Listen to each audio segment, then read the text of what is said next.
Eddie Marsh had been fixing pipes in old houses for 26 years.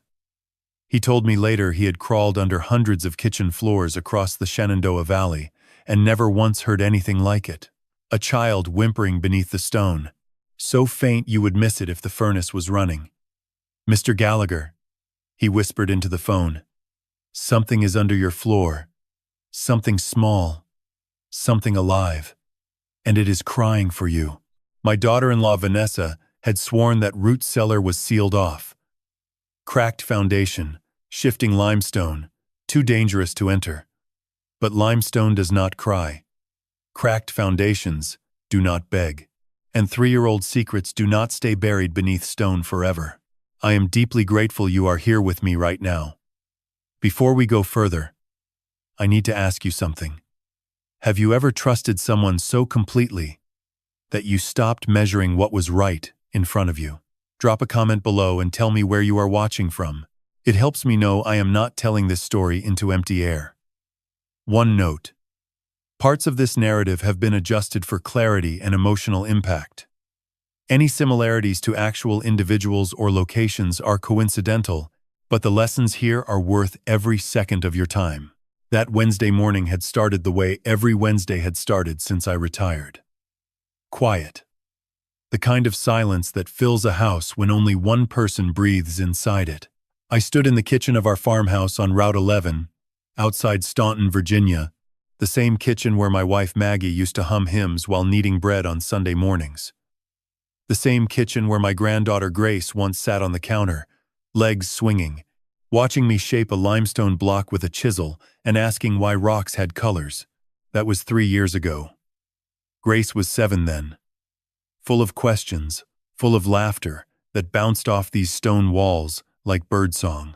Now she was supposedly in Philadelphia at Friends Academy, a Quaker boarding school Vanessa had chosen and enrolled her in without much input from anyone else.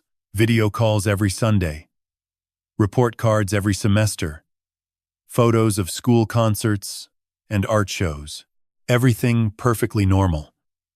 Everything perfectly managed. I poured my coffee. Dark roast from the bag my son Daniel sent me from his favorite roastery in Richmond. The clock above the stove read 8:51. Vanessa had left at 8:15 for her yoga class, the same appointment she kept every Wednesday and Friday without fail. Eddie had arrived at 8:30 to check a slow leak beneath the kitchen floor. Routine. Predictable. Safe. My phone shattered that safety at 9:15. Eddie never called during a job. In 4 months of work on this house, he had communicated only through texts. Quick professional messages. Finish the joint under the bathroom or need a coupling for next week. A phone call meant something had broken through the ordinary. "Mr. Gallagher." His voice was barely a whisper. Something tight and frightened lived inside those 2 words. "I need to tell you something, but I do not want to scare you." "Tell me, Eddie." "I am under the kitchen floor. Down in the crawl space near the old cellar wall. The one your daughter-in-law said was sealed off. There is a sound coming from behind that wall, Mr. Gallagher. It is a child, crying very quiet like they are trying not to be heard. But I pressed my ear against the stone, and I am certain. It is a small voice, and it is saying something. It sounds like please." The kitchen shifted beneath my feet. Not physically. The floor was solid. I had laid half of it myself 30 years ago, limestone from the old Beverly quarry. Each piece placed with the precision of a man who spent his life reading stone, but something shifted all the same. The way a foundation moves after decades of silent pressure, imperceptible to most people. But I am a stonemason. I spent 40 years reading the language of rock and mortar and load-bearing walls. I know when something has moved that should not have moved. And right then, standing in that kitchen, everything I believed about my life rearranged itself. "Stay where you are," I told Eddie. "Do not touch that wall." But I did not go down to him. Not immediately. Instead, I knelt on the kitchen floor and placed both palms flat against the stone. Cool. Smooth with age. I pressed harder the way I used to press against a freshly laid wall to check if the mortar had set true, and I felt it. A vibration. Faint. Rhythmic. Like a tiny heartbeat pulsing through limestone and subfloor. Something alive directly below the spot where I had made coffee every morning for 3 years. The front door opened. Vanessa's voice carried that brightness she always wore like perfume. "Dad, I forgot my sunglasses. Did Eddie finish downstairs?" I pulled my hands from the floor. Stood. Smiled the way I had smiled at her every day for 5 years. The way a father-in-law smiles at the woman his son chose. "He is still down there," I said. He mentioned hearing something through the wall. Maybe an animal got into the old cellar. Vanessa's smile stayed fixed. But something behind her eyes moved. A calculation. A rapid sorting of information I had seen before, but never recognized for what it was. "Oh, that is probably the old well shaft," she said smoothly. "Raccoons get in through the drainage pipe. I have been meaning to call wildlife control. I will handle it today." She called down through the floor vent. "Eddie, do not worry about the cellar area. Just finish the pipe joint and you are all set." Then she grabbed her sunglasses and was gone. Keys jingling, door closing, engine starting, gravel crunching down the long drive toward the valley road. I stood alone in the kitchen, hands at my sides, heart hammering against my ribs the way a chisel strikes stone when you split a block along its grain. Hard, precise, irreversible. Raccoons climb into old wells. That much was possible. Raccoons make noise. Also true. But raccoons do not whisper the word please. And whatever was living beneath my kitchen was not an animal. It was a child, and the only child connected to this house, the only child connected to Vanessa, was my granddaughter Grace. The same Grace, who was supposedly 6 hours north in Philadelphia, learning, growing, thriving. But thriving children do not cry behind sealed walls. And the vibration I felt through that stone was not a cracked foundation. It was not raccoons. It was a heartbeat. Small and fast and terrified. And it had been beating beneath my kitchen floor for 3 years while I drank my coffee and read my newspaper and told myself everything was fine. That night, I did not sleep. I lay in the bedroom Maggie and I had shared for 31 years, staring at the ceiling, listening to the silence below me. The house breathed the way old stone houses do, settling, holding weight, keeping secrets. Maggie used to say, "This house has bones, Tom. Good bones. Take care of them." I had taken care of the bones, repointed every joint, replaced every cracked lintel, reinforced every wall, with the precision of a man who trusted stone more than people. But I never measured Vanessa. Not once. I took her words at face value the way you accept a cornerstone from a trusted quarry. You assume it is solid because someone with authority vouched for it. But people are not stone. Stone does not lie. It cracks where the pressure lives and shows you exactly where it hurts. People crack in places you cannot see. And by the time you notice, the damage has already spread through the entire structure. Tomorrow, I would stop trusting and start measuring. Because that is what stonemasons do. We measure twice. We cut once. And we never build on a foundation we have not tested. I should have tested 3 years ago. God forgive me. I should have. But tomorrow would have to be enough. The memories came the way water finds cracks in old mortar. Slow at first, then all at once. Lying in that bed with one hand still tingling from what I had felt through the kitchen stone, I let them come. Because before you can understand what happened in this house, you need to understand what this house was. What Maggie and I built here. What it meant before someone hollowed it out from the inside. We found it in the fall of 1991. A stone farmhouse on Route 11, 12 miles north of Staunton, set back from the road behind a row of black walnut trees that had been there longer than the Republic. The listing said 1847. Field stone walls 2 feet thick. Original limestone foundation. Partial roof collapse. condemned by the county 3 years prior. Maggie saw it first. She was 29, hair the color of dark honey, hands that could thread a needle blindfolded. She stood in the overgrown yard, looked up at the sagging roofline and the gap-toothed windows and the Virginia creeper swallowing the east wall, and she said, "This is the one, Tom." I was 32. I had been laying stone professionally since I was 17. Walls, chimneys, foundations, fireplaces. 15 years of reading rock the way a doctor reads a pulse. I looked at that farmhouse and saw what she saw beneath the ruin. Good bones. Fieldstone walls do not rot. They do not warp or twist or surrender to time the way wood does. Stone remembers. It holds its shape across centuries if someone cares enough to tend the mortar. We bought it for $63,000. I spent the next 4 years restoring it by hand, repointed every mortar joint with a lime putty mix I made myself from the old Shenandoah recipe. 3 parts sand, 1 part aged lime, a handful of horsehair for binding, replaced the cracked lintels above the windows with new limestone I cut from the Beverly Quarry 10 miles south.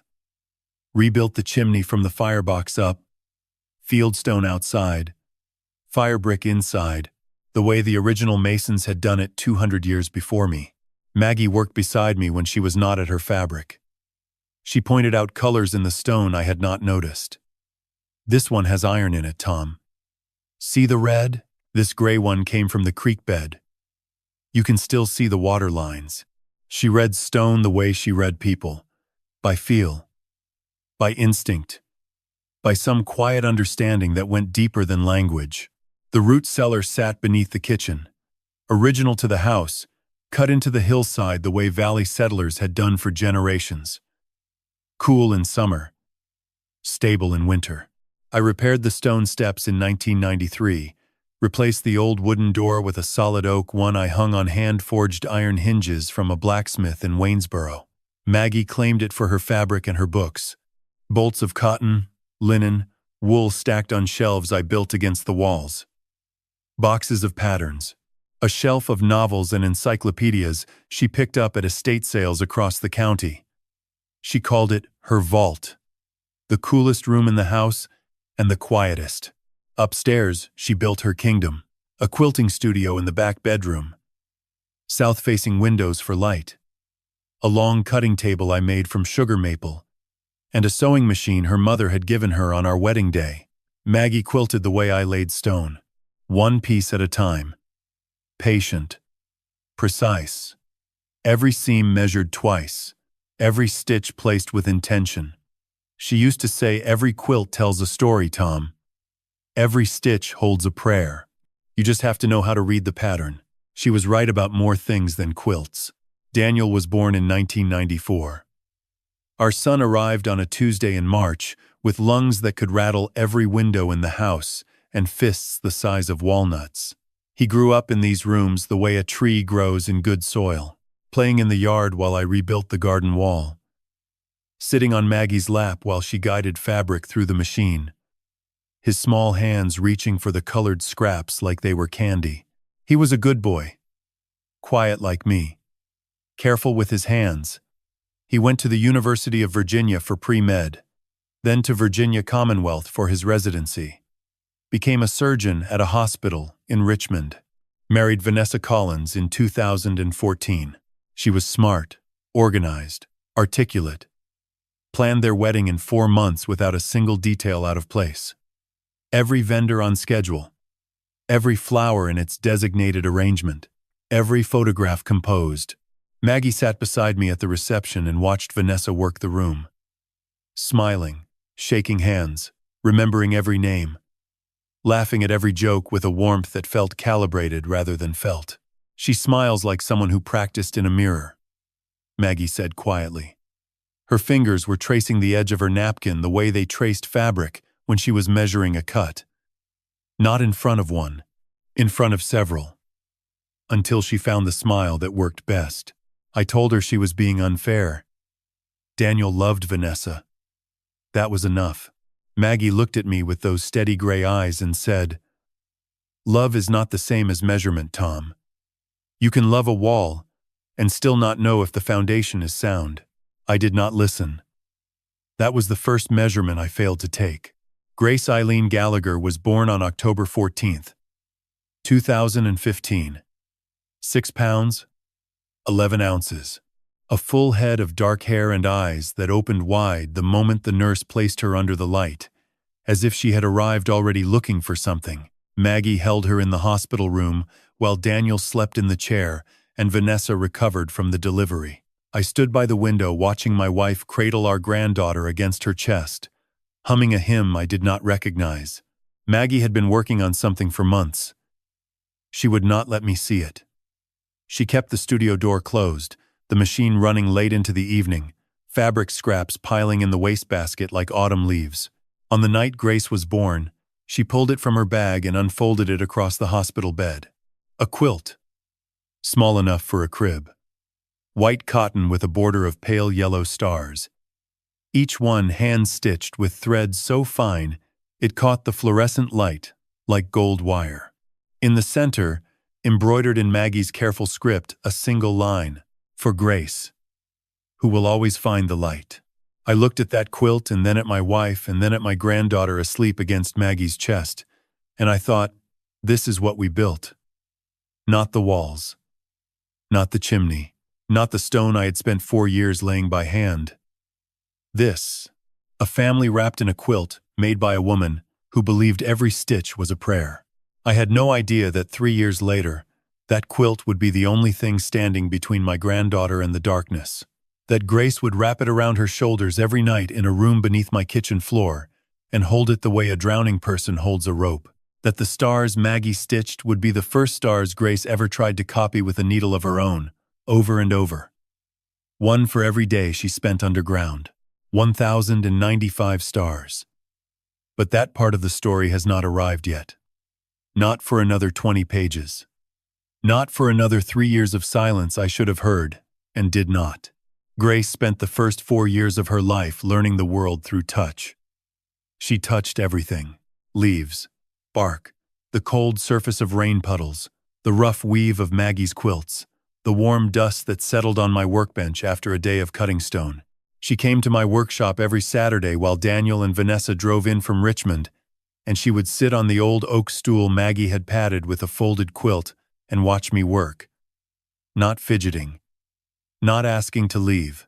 Just watching with those wide brown eyes that took in everything and gave nothing back until she was ready. "Grandpa, why do rocks have colors?" She was 4 when she asked that. I was shaping a piece of blue limestone for a garden wall a client wanted in Waynesboro. I held the piece out to her and let her run her fingers across the cut face. "Because the earth is not one thing," I told her. "It is layers. Iron makes red. Copper makes green. The blue comes from deep water that sat here 1,000,000 years ago. Every color is a story the rock has been carrying since before people existed." She thought about this for a long time. Then she said, "So rocks remember things?" "Yes, Gracie. Rocks remember everything." She nodded as though this confirmed something she had already suspected. Then she picked up a piece of scrap limestone from the floor and put it in her pocket. She carried it with her for 2 years. Maggie found it in the washing machine twice. That was the Grace I knew. Curious, careful, patient. A child who collected stories the way other children collected toys. She asked me to tell her about every stone in the house, the kitchen floor, the chimney, the garden wall. I told her all of it. Which quarry, which year, which technique. She listened to every word. Maggie listened too. From the doorway. Smiling, in that quiet way she had when she saw something beautiful taking shape. The way she smiled when a quilt pattern came together or when the light hit the valley just right at sunset.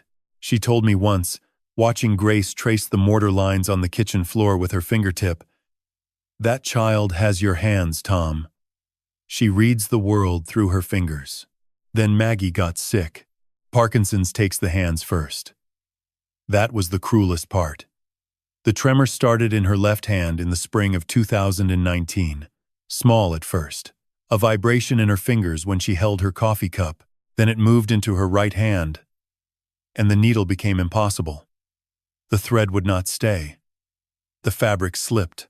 She sat at her machine one evening in June and tried to sew a straight seam, and the line wandered across the cotton like a creek, finding its own path downhill. She pushed back from the table and looked at her hands as though they belonged to someone else. Then she folded them in her lap and said, "Well, I suppose the quilts will have to remember for me now." She never sewed again. The disease moved through her the way water moves through limestone, finding every channel, every weakness, dissolving what it touched from the inside.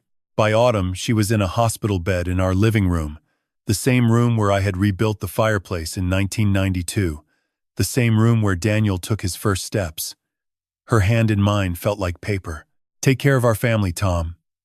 She said it on a Tuesday in November. Rain against the windows, the furnace humming, her voice barely louder than the sound of her own breathing. "All of them. Measure twice. I promised." The way husbands promise dying wives. With everything I had, and everything I did not know I would need. She passed that night. Daniel flew in from Richmond. Vanessa handled the arrangements. Efficient, compassionate, in all the right ways, at all the right moments. Flowers ordered. Programs printed. Reception catered. Every detail managed the way she managed everything, without a seam out of place. 6 months later, Vanessa moved in. She said living alone was not good for me. She said Grace could benefit from time with her grandfather. For a while it was beautiful. Grace running through the kitchen, bare feet on the stone floor I had laid. "Grandpa, tell me about the blue rock again. Grandpa, can I help you fix the garden wall? Grandpa, Nana's quilts smell like her. Can I sleep with one tonight?" Every night I told her the story Maggie used to tell. A sparrow that fell from its nest and learned to fly by watching the wind. Grace asked for it every single night, and every night she fell asleep holding the quilt Maggie had made her. The one with the yellow stars and the words stitched across the center. For Grace, who will always find the light. Then one morning, 14 months after Maggie passed, Vanessa sat me down at the kitchen table, her hands folded the way people fold them when they have rehearsed what they are about to say. "Dad, I found an incredible opportunity for Grace. Friends Academy in Philadelphia. Top Quaker school in the state. They only accept 30 students per year, and Grace tested in the 98th percentile. I did not know Grace had been tested." Vanessa smiled. "I wanted to surprise everyone. Daniel is thrilled. Philadelphia is 6 hours north," I said. "They have video calls every week. It will be like she never left." I wanted to argue. Grace was only 7. But Vanessa had brochures, testimonials, answers for every question before I could ask it. And Daniel agreed. My son who trusted his wife the way I once trusted his mother. Completely. Without measurement. So Grace left. Or that is what I believed.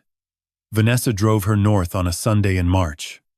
I stood on the porch watching the car pull away down the gravel, drive toward the valley road. Grace's face pressed against the rear window, her hand flat against the glass, the way she used to press her palm against the kitchen stone. Her mouth forming words I could not hear. I waved until the car disappeared over the hill. 3 years ago. 1,095 days. 156 Sunday video calls where her face smiled at me from a screen, and I smiled back and said, "I love you, sweetheart," and told her the sparrow story, and believed every pixel because Vanessa said it was real. Because family means trust.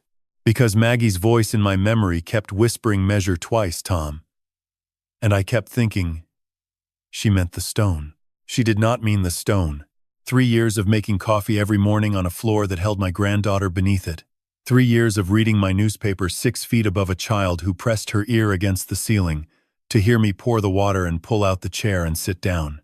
3 years of walking over Grace every single morning without knowing she was there. Listening for me. Counting my sounds. drawing comfort from the rhythm of a coffee maker because it was the only proof she had that her grandfather was alive. I did not know that yet. Not on that Wednesday night.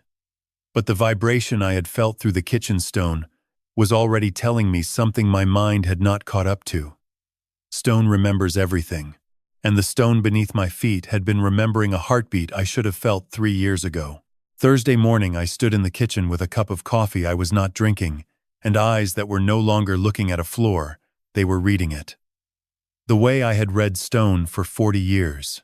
Every joint, every seam, every variation in color and texture that tells you where the work was done right, and where someone cut a corner. Vanessa left at 8 for yoga. I watched her car disappear down the drive and waited until the sound of the engine faded behind the tree line. Then I pulled a trouble light from the garage and plugged it into the outlet beside the stove. I got down on my hands and knees on the kitchen floor and held the light at a low angle, raking it across the surface, the way I raked light across a finished wall to find imperfections. I found them in less than a minute. A rectangular section roughly 5 feet by 4 feet, directly in front of the stove, had been repointed. The surrounding mortar was my work. Lime putty, mixed by hand in 1993, aged to a soft cream color, with a texture like old plaster. The new mortar was different. Portland cement, gray, harder. The kind of mortar you buy pre-mixed at a hardware store when you do not know the difference or do not care. The sheen was wrong. The grain was wrong. The color sat against my original work, the way a false tooth sits in a real mouth. Close enough to fool a casual glance. But I am not casual about stone. I sign my work with every joint I lay. And this section was not my signature. I went outside. The root cellar entrance sat at the back of the house where the hillside met the foundation wall. A stone archway I had repaired in 1993. An oak door I had hung on hand-forged iron hinges from the blacksmith in Waynesboro. The same door Maggie opened every week to reach her fabric and her books. The door was gone. In its place, a wall of stone. Limestone blocks stacked and mortared to fill the archway completely. But the stone was wrong. The original house used local fieldstone, irregular, gray-blue, heavy with iron deposits that left faint red streaks in the rain. These blocks were cut limestone, uniform, pale, commercial grade. The kind you order from a supply yard in Roanoke or Charlottesville. The mortar was Portland cement again. Same gray, same hardness, same indifference to the character of the house. Someone had sealed my root cellar from the outside using materials that did not belong here. Someone who was not me. Someone who did not know or did not care that a stonemason can read the history of a wall the way a detective reads a crime scene. I went back inside and walked to the trash bins at the side of the house. Friday pickup was tomorrow. I had never gone through our trash before. It felt like a violation, like opening someone else's mail, but Maggie's voice echoed clear as creek water. Measure twice, Tom. So I measured. The first bin held kitchen waste. Coffee grounds, vegetable scraps, normal. The second bin held recyclables and a white plastic Walmart bag tied at the top. I untied it. Inside were 3 empty boxes. Horizon organic whole milk, the kind with the cartoon cow on the front. The kind Maggie used to buy for Grace because she said growing bones needed real milk. Next to the milk sat a crushed Cheerios box. Not the regular kind, the small box designed for small hands, and at the bottom, a bottle of Flintstones complete multivitamins. Children's chewable. Ages 4 through 12. I set each item on the gravel driveway like evidence at a dig site. My hands did not shake. Not yet. I was still measuring. I went back inside and checked the kitchen pantry. No children's milk. No small cereal boxes. No vitamins. These items had been purchased, used, and discarded without ever touching our shared kitchen space. They existed in a supply chain that ran through this house without my knowledge. A parallel life fed in secret beneath the one I could see. I drove to the Walmart on Route 11. In the parking lot, I opened our shared family account on my phone. Vanessa had her own card linked to it. I scrolled through recent purchases. Wednesday of last week. Walmart. $143. I tapped the receipt. Horizon organic milk, 2 cartons, Cheerios, 2 small boxes, Flintstones vitamins, 1 bottle. Crayola crayons, 64 pack. Coloring books, 3. Children's underwear, 6 pack. Size small. And one item that stopped my scrolling cold. Sewing needles. Assorted pack. $3.47. Sewing needles. For a child, supposedly 6 hours away in Philadelphia. In a house where the only person who had ever sewn anything was Maggie. And Maggie had been gone for nearly 3 years. I photographed the receipt. Then I scrolled back further. The pattern repeated every single week. The same items rotating: milk, cereal, vitamins, crayons, coloring books, small clothes from the children's section, sometimes a puzzle, sometimes a stuffed animal. And every 3rd week, sewing needles. Small purchases that blended into the noise of household spending, invisible unless you were looking. I had never looked. I stared at that last item on the receipt. Sewing needles.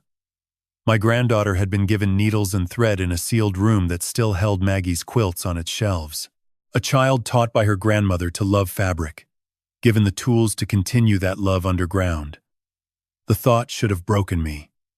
Instead, it sharpened me, the way a chisel sharpens when you run it across a whetstone. Not softer, harder, more precise, more dangerous. I drove home, parked in the driveway, sat in the truck for 11 minutes with my hands on the wheel, organizing what I knew the way I organized materials before a build. Foundation inspection. Failed. Mortar analysis. Failed. Supply chain. Confirmed. Receipt pattern. Confirmed. Every measurement pointed the same direction. Downward. Beneath the floor. Beneath everything I had believed. For 3 years. That night I went to bed at 10. The house settled into darkness. Vanessa's bedroom door closed at 10:15. I lay still, breathing slowly, counting the silence the way you count the seconds between a crack of thunder and the flash that follows, measuring the distance between what I knew and what I was about to discover. At 1:32 in the morning, I heard it. The soft click of Vanessa's bedroom door opening. Footsteps in the hallway. Not toward the bathroom, toward the back of the house. The rear door opened with its familiar groan, then footsteps on the stone path outside. And the sound I knew better than any sound in this house. The iron hinges of the root cellar. The ones I had forged and hung in 1993. The ones that connected to a door that was supposedly no longer there. But doors that have been sealed with stone do not open on iron hinges. Unless the wall I saw that morning was not a wall at all. Unless it was a facade. A false front built to fool an old man who trusted what he could see and never thought to measure what he could not. The hinges groaned again. And Vanessa descended into the earth beneath my kitchen floor at 1:32 on a Thursday morning. She stayed for 25 minutes. I counted every second. Then the hinges. The path. The rear door. The hallway. Her bedroom door clicking shut. I pulled my stonemason's ledger from the nightstand drawer. The one Maggie gave me on our 25th anniversary. Leather cover, graph paper inside. I opened to a blank page and wrote the date. Below it I listed every measurement, every observation, every crack I had read that day. Because that is what stonemasons do. We document. We record. We trust the measurements more than the story someone tells us about the wall. And the measurements were telling me a story that Vanessa never intended anyone to read. Friday morning I sat in my old Ford F-150, parked at the end of the driveway with the engine off, and my hands gripping the steering wheel like it was the only thing keeping me level. The truck smelled like limestone dust and motor oil. Familiar. Grounding. I needed that grounding because what I was about to do would either confirm the worst suspicion of my life or prove me a paranoid old man who had lost his footing on level ground. Vanessa had left at 8 for a hair appointment. I had smiled at her over coffee and said nothing about the night before. Nothing about the hinges. Nothing about the 25 minutes she spent beneath my kitchen floor while I lay in the dark counting seconds. I smiled the way she smiled. Practiced. Level. Hiding everything beneath the surface. I pulled out my phone and searched Friends Academy, Philadelphia, Pennsylvania. The website appeared immediately. Red brick buildings, children in uniforms. A mission statement about nurturing the whole child in the Quaker tradition. It looked real, professional. Exactly the kind of school a thoughtful mother would choose for a gifted daughter. I dialed the admissions office. My thumb hovered over the call button for 5 full seconds before I pressed it. The phone rang 3 times. Friends Academy. This is Catherine. How may I help you? My throat tightened. Yes, good morning. My name is Thomas Gallagher. I am calling about my granddaughter Grace Gallagher. She has been enrolled there for approximately 3 years. I would like to check on her attendance record for this semester. A pause. The sound of typing. Let me check our system, sir. Could you spell the last name? Gallagher. First name Grace. She would be 10 years old. 4th grade. More typing. A longer pause. I could hear the woman's breathing through her nose. Sir, I am not showing any student by that name in our current enrollment. Let me check our historical records. Another pause. No, sir. I have searched our database back 5 years. We have never had a student named Grace Gallagher enrolled at Friends Academy. Are you certain you have the correct school? The truck cab shrank around me. The mountains beyond the windshield blurred. I gripped the wheel tighter. I am certain, I said. My voice sounded far away, like it was coming from the bottom of a well. Could you check one more time? Perhaps under a different spelling. Sir, I have checked every variation. Gallagher. There is no match. I am very sorry. Would you like me to transfer you to admissions in case there was a registration error? No. Thank you, Catherine. You have been very helpful. I ended the call and sat in silence. A tractor moved through the field across the road. A hawk circled above the tree line. Normal life. Ordinary Friday morning. In the Shenandoah Valley.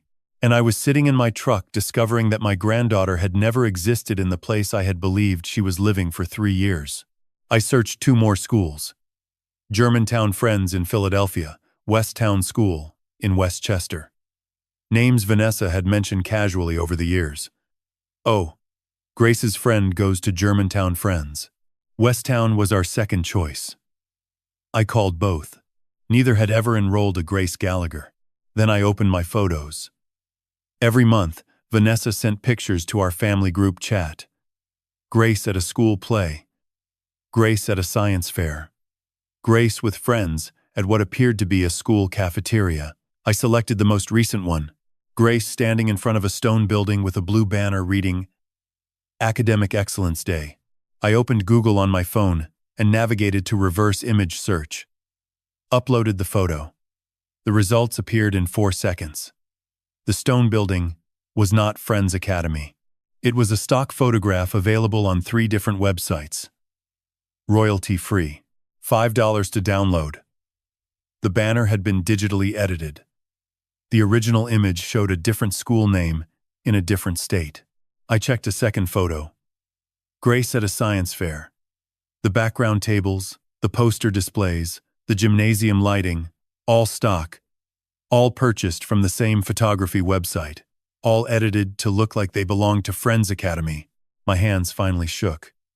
Not from cold, not from age. From the weight of understanding, settling onto my shoulders the way a capstone settles onto a wall. Final. Heavy. Permanent. I opened the last report card Vanessa had forwarded to Daniel 3 months ago. Grace Gallagher. 4th grade. Friends Academy. All a marks. Teacher comments. praising her creativity and quiet determination. I zoomed in on the header. The school seal was slightly pixelated, blurred at the edges the way images get when they are downloaded at low resolution and enlarged. The font used for the grades was Arial. I pulled up Friends Academy's actual website and found their parent portal sample. Their official font was Garamond. Their seal was crisp, vector-based, clean as a fresh chisel mark. The report card in my phone was a fabrication, created on a computer, printed, photographed, sent to a father in Richmond who never thought to compare fonts, and a grandfather in the Shenandoah Valley who never thought to question the quarry the stone came from. 3 years. 3 years of photographs purchased online for $5 each. 3 years of report cards designed on a laptop with the wrong font. 3 years of a school that had never heard my granddaughter's name. Grace had never gone to Philadelphia. She had never sat in a Quaker classroom. Never made friends whose names I could not remember because they did not exist. Never stood in front of a stone building for Academic Excellence Day. My granddaughter had never left this house. The realization did not arrive like a crack in a foundation. It arrived like water seeping through mortar, slow, spreading, softening everything it touched until the structure beneath was saturated and ruined and ready to give way. I drove back home at 9:45. Vanessa's car was in the driveway. I parked beside it, wiped my face with my sleeve, breathed in through my nose and out through my mouth, the way Maggie taught me, when anger threatened to override my thinking. I walked inside. Vanessa stood at the kitchen counter slicing fruit, cantaloupe, strawberries, arranged on a white plate. "Hey, Dad." She smiled without looking up. "Want some fruit?" "I got fresh strawberries from the farmer's market in Staunton." I looked at her. At her hands, moving the knife with precision. At her face, composed and pleasant. At her eyes, focused on the cutting board. Nothing in her expression suggested she was a woman hiding a child in a cellar beneath the floor we were both standing on. "Looks great," I said. I picked up a strawberry. Ate it. Tasted nothing. We stood together in the kitchen sharing fruit on a Friday morning. Two people on opposite sides of a truth that only one of us knew. She had no idea that the man standing across from her had just called 3 schools in Philadelphia and discovered that his granddaughter did not exist in any of them. She had no idea that the photographs she had been sending for 3 years were $5 stock images. She had no idea that the report cards she fabricated used the wrong font. She looked at me with those warm brown eyes and said, "More coffee, Dad?" "Please," I said. And I smiled the way she smiled. Practiced. Perfect. Hiding everything beneath it. 2 could play this game, but only one of us knew the rules had changed. Saturday morning, my phone buzzed at 7:15. The name on the screen stopped me mid-sip. Ruth Pemberton, Maggie's closest friend for 28 years. The woman who sat beside me at the funeral, who brought casseroles every Sunday for 3 months afterward because she said grief should not go hungry. Who managed finances the way I manage stone. With precision, with respect, with an understanding that numbers like mortar joints must be exact or the whole structure fails. Ruth never called early. She was a woman of discipline. Coffee at 7:30, emails at 8, clients at 9. A 7:15 call meant something had broken through her schedule. Something urgent, frank. Her voice was tight, controlled. The way she sounded when she delivered bad news to clients who had trusted the wrong people with their money. "Can you meet me today?" "Not at your house. Somewhere private." "What is wrong, Ruth?" "Not over the phone." "Blue Ridge Diner on Main Street." "Can you be there by 9? "I can be there by 8:30. The drive into Staunton took 22 minutes. I parked on Beverly Street and walked. The morning was cool for October in the valley. Low 50s. The kind of weather that reminds you summer does not last forever. That everything changes whether you are ready or not. The diner was half full. Saturday breakfast crowd. Farmers in work boots, couples with strollers. A group of hikers studying a trail map. I claimed a booth in the back corner beneath a framed photograph of the Blue Ridge at sunrise. Maggie would have studied that photograph. She would have said something about the way the light caught the ridgeline. Ruth arrived at 8:47. She carried a leather briefcase and wore the expression of a woman who had not slept well. She set the briefcase on the table between us and sat without ordering. "Tom." She met my eyes. "How much do you know about Grace's education fund?" I knew the basics. Maggie had started it when Grace was born. Life insurance payout from her own policy. Savings. She had accumulated over decades of careful living. Every birthday check from relatives. Every Christmas bonus I earned. All of it funneled into a trust account managed by Ruth's firm for Grace's future. $1.5 million, I said. Maggie told me before she passed. Said it would cover college, graduate school, a house, whatever Grace needed. Ruth nodded. She opened the briefcase and pulled out a manila folder thick with documents. Maggie asked me to serve as secondary trustee. Make sure it was managed properly. Daniel was primary trustee as Grace's father. Everything was fine for the first year after Maggie passed. She spread papers across the table. Bank statements. Transaction records highlighted in yellow and red. 14 months ago, Vanessa requested a transfer of management authority. Told Daniel the fund needed to be moved to a higher yield account. Said she had found a better investment firm. Daniel signed the paperwork because Vanessa asked him to. Because he trusts her. Ruth's voice hardened on those last 3 words.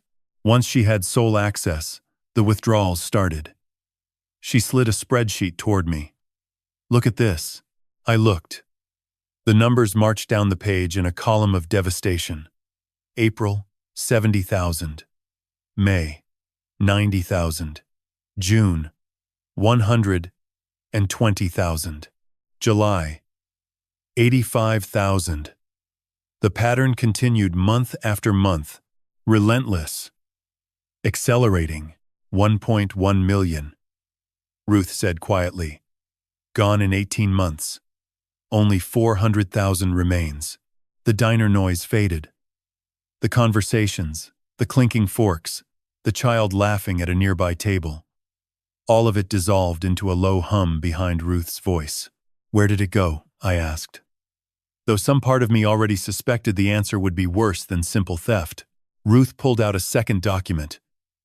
A printout from a forensic accounting firm she had hired on her own 3 weeks ago. I traced the money through shell transfers and secondary accounts. It took my investigator 2 weeks to untangle it. She met my eyes. 680,000 went into a real estate investment company registered in Northern Virginia. The company does not exist. It is a shell. A Ponzi scheme that collapsed 4 months ago. The money is gone. Another 270,000 went to 3 online gambling platforms. DraftKings, BetMGM, and a private poker site registered offshore. Total gambling losses in 11 months, $270,000. The amounts were increasing every month. Last month alone, she lost 41,000 in a single weekend. I sat back. The vinyl booth pressed against my spine. I felt every vertebra. The way you feel every stone in a wall. When the mortar between them starts to give. Ruth continued. There is more. She pulled out a property document. She took out a second mortgage on your house 3 months ago. Forged your signature. Got approved for $200,000. That money is already gone. Same platforms. Same pattern. She mortgaged my house. Your house, Tom. The house you and Maggie rebuilt stone by stone. She forged your name on the application. I have the document. The signature does not match yours. The T is too narrow. The G leans wrong. A handwriting expert could confirm it in 15 minutes. I stared at my name in someone else's handwriting. Close, but not mine. A stonemason notices these things. We sign our work. We know our own hand. Ruth closed the folder and placed both hands flat on the table. Tom. Maggie saved every penny for 18 years. She skipped vacations. She drove that old Subaru until it had 212,000 miles. She patched her own quilts instead of buying new fabric, so she could put an extra $20 into that fund each week. She did all of it so Grace would never struggle. So Grace would have choices. I know. Vanessa burned through it in 18 months, and she needed nobody asking questions about where Grace actually was. Because if anyone called that school, if anyone demanded to visit, if anyone measured the story against reality, the whole thing would unravel. The fund, the gambling, the Ponzi, the forgery, all of it. Ruth paused. Then she said the words that turned my stomach to stone. There is one more thing. 6 months ago, Vanessa attempted to open a life insurance policy on Grace, named herself as sole beneficiary. The application was flagged and denied because she could not provide a current pediatrician's signature for the child. A life insurance policy. On a 10-year-old girl, she was keeping in a sealed cellar beneath my kitchen floor. I understood then. Not just what Vanessa had done, but why. Grace was not locked underground because Vanessa was cruel, or not only because she was cruel. Grace was locked underground because Grace was the evidence. A living, breathing receipt that proved the money was never spent on education. A 10-year-old girl whose existence in Philadelphia had to be maintained as fiction because the moment anyone confirmed she was not there, every dollar of debt, every forged signature, every lie would come crashing down like a wall built without mortar. My granddaughter was not just a prisoner. She was a secret. The kind of secret that costs $1.5 million to keep. And the woman who fed her at 2 a.m. was the same woman who had tried to take out a life insurance policy on her 6 months ago. Ruth reached across the table and gripped my wrist. Her hand was small but strong. "What are you going to do, Tom?" I looked at her. At this woman who had loved Maggie like a sister. Who had tracked numbers across bank statements, the way a surveyor tracks property lines. Who had spent her own money hiring forensic accountants because something felt wrong. "I am going to get my granddaughter out from under that floor," I said. "And I am going to make sure every dollar is accounted for." Ruth nodded. She pushed the folder across the table. "Take this. Everything is documented. Dates, amounts, platform records, the forged mortgage. Keep it somewhere safe. Not in the house." I took the folder. It weighed almost nothing. Paper and ink. But it held 18 years of Maggie's sacrifice. 18 years of skipped vacations and patched quilts and $20 deposits, all reduced to gambling losses on a screen and a fake investment that never existed. I drove home with the folder locked in my truck's toolbox. The same toolbox where I kept my best chisels. Sharp things that required careful handling. Evidence is like that too. Sharp. Dangerous if mishandled, capable of cutting deep if used at the right moment. The right moment was coming, but not yet. Not until I had everything measured. Not until the cut would be clean and final and impossible to repair. Sunday afternoon I was in the workshop shaping a piece of soapstone I had no use for. Not because I needed to build anything, because my hands needed work, while my mind turned over everything I had gathered in 4 days. The receipts, the phone calls, Ruth's folder locked in the toolbox 10 feet away. Evidence stacking like quarry stone before a build, each piece heavy, each piece necessary. None of them useful until they were fitted together in the right order. The knock came at the workshop side door. 3 solid raps. Not Vanessa's rhythm. She knocked quick and light. A social knock. This was Knuckles. Heavy.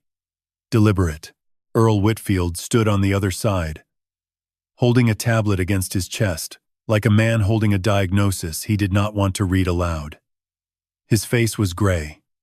Not sick gray. Troubled gray. The gray of a man who had been carrying something alone for too long. Earl had lived on the neighboring property for 12 years.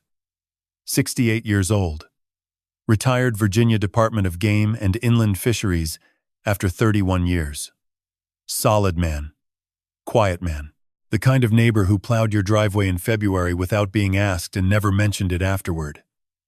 Not the type to show up unannounced on a Sunday, looking like he had swallowed a stone. "Tom, can I come in? There is something you need to see." I led him to the workbench. He set the tablet down and opened it. His jaw was tight. "My trail camera covers my north fence line and part of your property." He spoke carefully, the way a man speaks when he has rehearsed something difficult, specifically the back of your house where the cellar entrance is.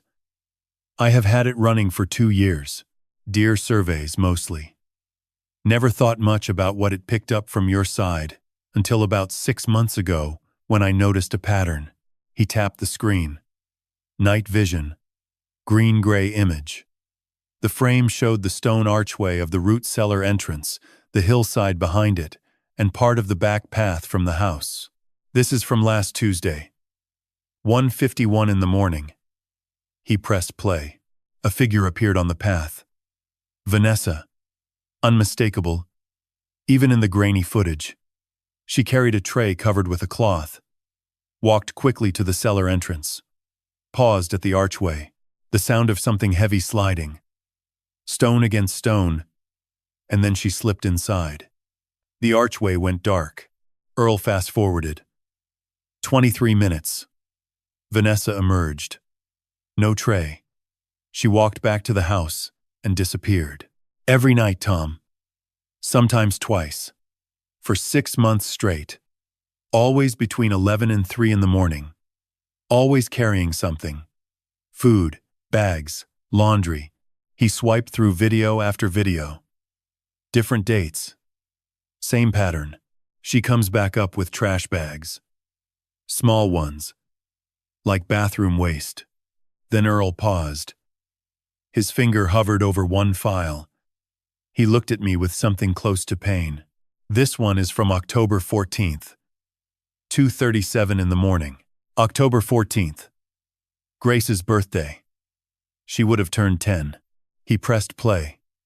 Vanessa appeared on the path carrying something different. A small, round cake. White frosting visible, even in the green-gray night vision. On top, the faint glow of candles.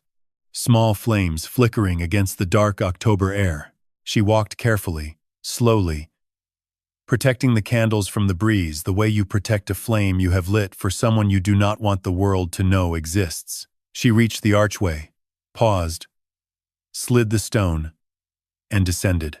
The candlelight flickered once against the cellar walls and disappeared underground. "She baked a birthday cake," I said. My voice did not sound like mine. Earl nodded. At 2:30 in the morning, carried it down those steps, with candles lit. The workshop smelled like soapstone and linseed oil. Normal smells. Safe smells. But nothing was normal. My daughter-in-law had carried a birthday cake into a sealed cellar she told everyone had a cracked foundation.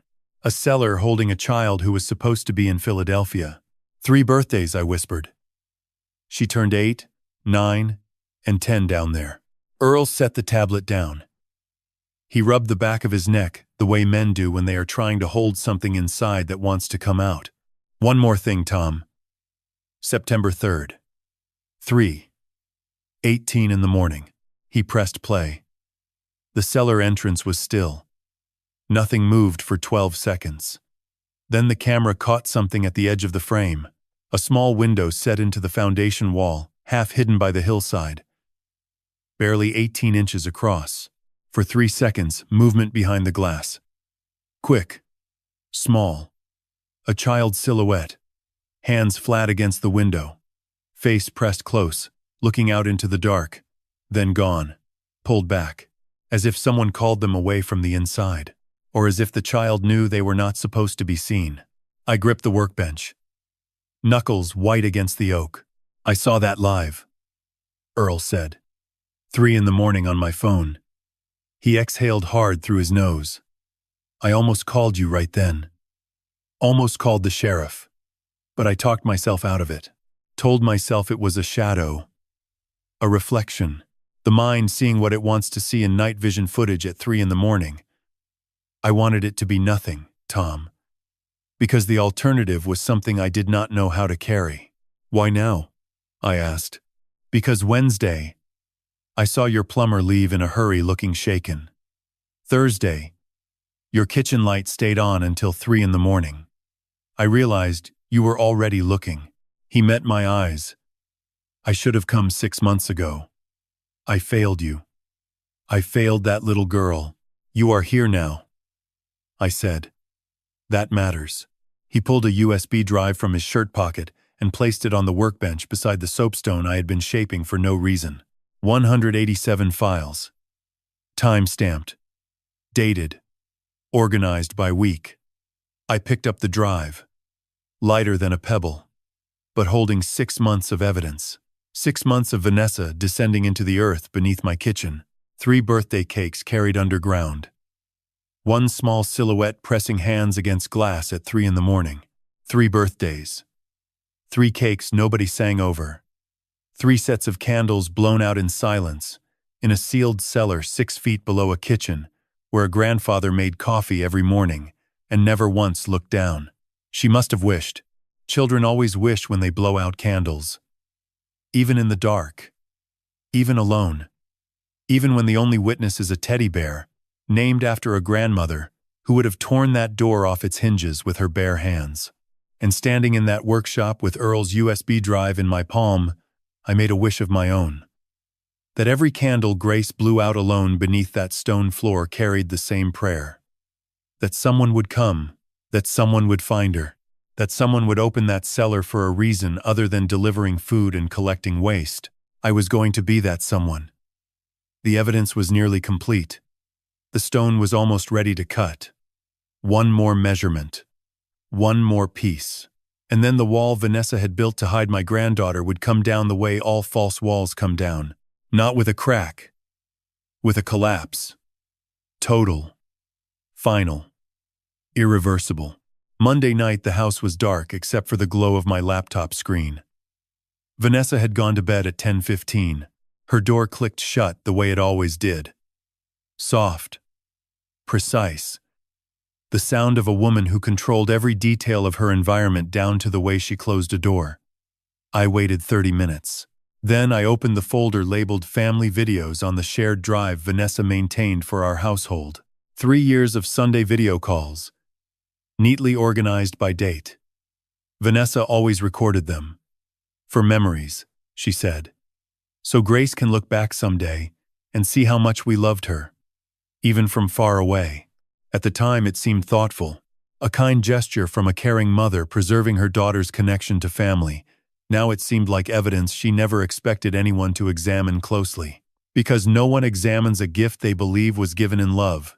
I opened the most recent call. 3 weeks ago. The screen filled with a girl's face. Brown hair, brown eyes, a smile that looked like Grace's smile. Looked like it. Hi, Grandpa. The voice was bright. Cheerful. How are you doing? Did you finish that garden wall you were working on? I had mentioned the garden wall 2 calls earlier. She remembered. That seemed real. That seemed like Grace. But I was not watching the way a grandfather watches anymore. I was watching the way a stonemason inspects a joint. Looking for gaps.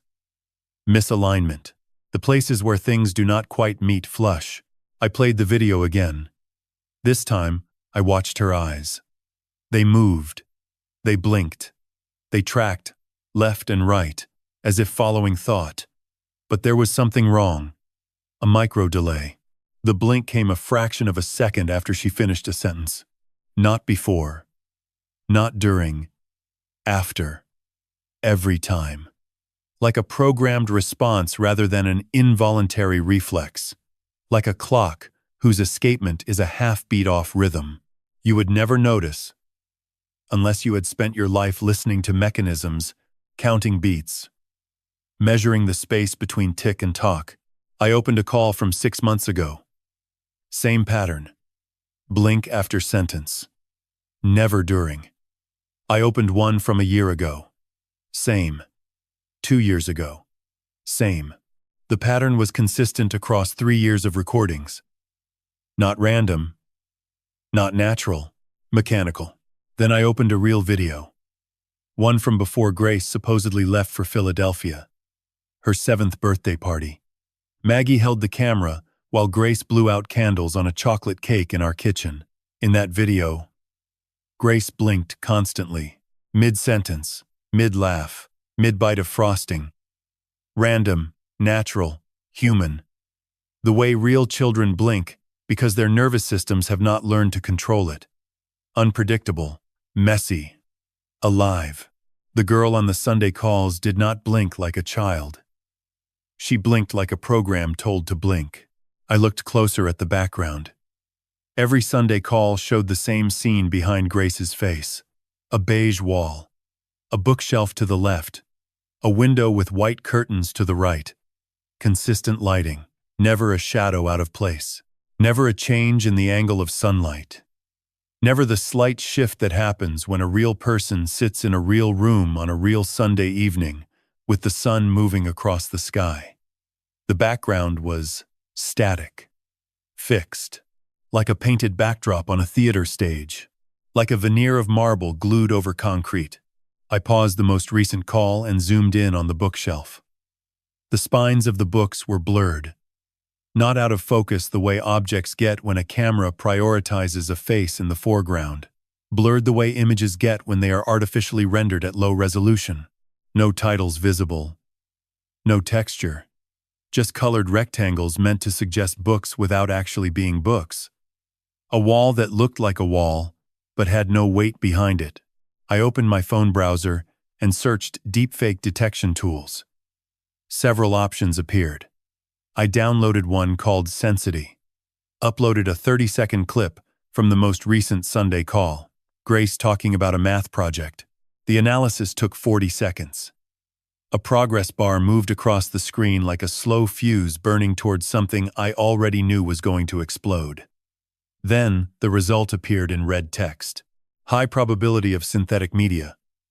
Confidence level 92%. Facial mapping inconsistencies detected in orbital region and jaw articulation. I stared at the screen. 92%. Not absolute, but close enough that the mortar between what I believed and what I feared had finally crumbled. I uploaded a second clip. Different call, 6 months earlier. The result came back in 11 seconds. High probability of synthetic media. Confidence 91%. A third clip. 1 year ago. 94%. I tested 5 more. The lowest was 89. The highest was 96. Every single Sunday call flagged as synthetic. 3 years of Sunday calls. 156 video conversations. 3 years of smiling at a screen and saying, "I love you, sweetheart," and telling the sparrow story and asking about teachers and friends and cafeteria food. 3 years of Daniel calling from Richmond every week and laughing at jokes and asking about homework and promising to visit at Christmas. 3 years of a family believing they were talking to a living child, and none of it was real. The face was generated. The voice was synthesized. The background was fabricated. My granddaughter had never appeared on a single one of those calls. Instead, some software had worn her face like a mask and spoken in a voice built from recordings Vanessa must have captured before the cellar door closed, before the stones slid into place, before Grace became a ghost in her own house, alive but invisible, breathing but unheard, 6 feet beneath a family that loved her image on a screen and never thought to question whether the image was real. I closed the laptop. The screen went dark. The kitchen went dark. Everything went dark, except the low hum of the refrigerator and the tick of the clock above the stove and the silence below me. The silence that was not silence at all. That had never been silence. That was a 10-year-old girl breathing through stone, sleeping on quilts her grandmother had sewn. Surrounded by stars, she had stitched one for every day. She waited for someone to see through the screen. I pressed my palms flat against the kitchen table and breathed. Below me, through limestone I had laid with my own hands 3 decades ago, my granddaughter was real. Not pixels. Not software. Not a mask stretched across a digital frame. Real. Bones and skin and a heartbeat I had felt through the floor 4 days ago. A girl who could hear me make coffee every morning. who had pressed her hand against a cellar window at 3 in the morning, hoping someone, anyone, would look down instead of up. Tomorrow, I would make 2 phone calls. One to my son, to tell him something no father should ever have to hear, and one to the law, to begin dismantling the architecture of lies that Vanessa had built stone by careful stone around my granddaughter's life. But tonight I sat in the dark and let the weight of 3 years of false Sundays settle into my chest like wet mortar, hardening into something permanent. Something I would carry for the rest of my life. The knowledge that I had said goodnight to a puppet and gone to bed believing my granddaughter was safe, while she lay beneath me, waiting, counting stars, she stitched by lamplight, listening to my footsteps above her head and wondering why I never came. It was 11:47 when I picked up the phone. Late. The kind of late that belongs to emergencies and confessions and the conversations people have when they cannot hold something inside for 1 more hour. I had been sitting at the kitchen table since closing the laptop, my hands flat on the surface, feeling the grain of the wood Maggie and I had chosen at a mill in Lexington 26 years ago. Beneath the table, beneath the floor, beneath the stone, my granddaughter slept. Or maybe she was awake. Maybe she was pressing her ear against the ceiling the way she did every morning, listening for sounds that told her the world above was still there. I dialed Daniel. He answered on the 3rd ring. Groggy. The voice of a man pulled from the shallow sleep of someone who works 12-hour surgical shifts and never fully lets go of consciousness. Hey, Dad. Everything okay? Mijo. I kept my voice steady. The way you keep a level steady on a surface you are not sure about. I need to ask you something, and I need you to think carefully before answering. A pause. The sound of him sitting up in bed. Sheets shifting. A lamp clicking on. Okay. What is it? When was the last time you saw Grace in person? Not on a screen. In person. Touched her hand. Held her. Felt her weight. Silence. 3 seconds. 5. 7. I counted them the way I had been counting everything that week. Measurements. Intervals. The distance between what people say and what is true. Dad, what is this about? Just answer me, Daniel. Please. More silence. I could hear him thinking. Searching. Reaching back through 3 years of memory for something he had never thought to question. Something that should have been there, and was not. I guess. 3 years ago. When Vanessa drove her to Philadelphia. I was going to visit at Christmas that first year. But Vanessa said the school discourages mid-semester visits. Then the next year I planned to go, but my surgical rotation changed. And then I kept meaning to schedule it, but shifts kept. He stopped. His voice thinned. Dad, why are you asking me this? I closed my eyes. When was your next planned visit? This Christmas. Vanessa finally said the school relaxed their policy. I booked a flight to Philadelphia for December 22nd. December 22nd. 6 weeks from now. Just enough time for Vanessa to construct another layer of the lie. A staged visit to a school that did not exist with a digital version of his daughter waiting on the other end. Mijo, I said carefully, I need you to trust me. Something is not right. I cannot explain everything tonight, but I need you to know I am handling it. Do not say anything. To Vanessa. Do not change your routine.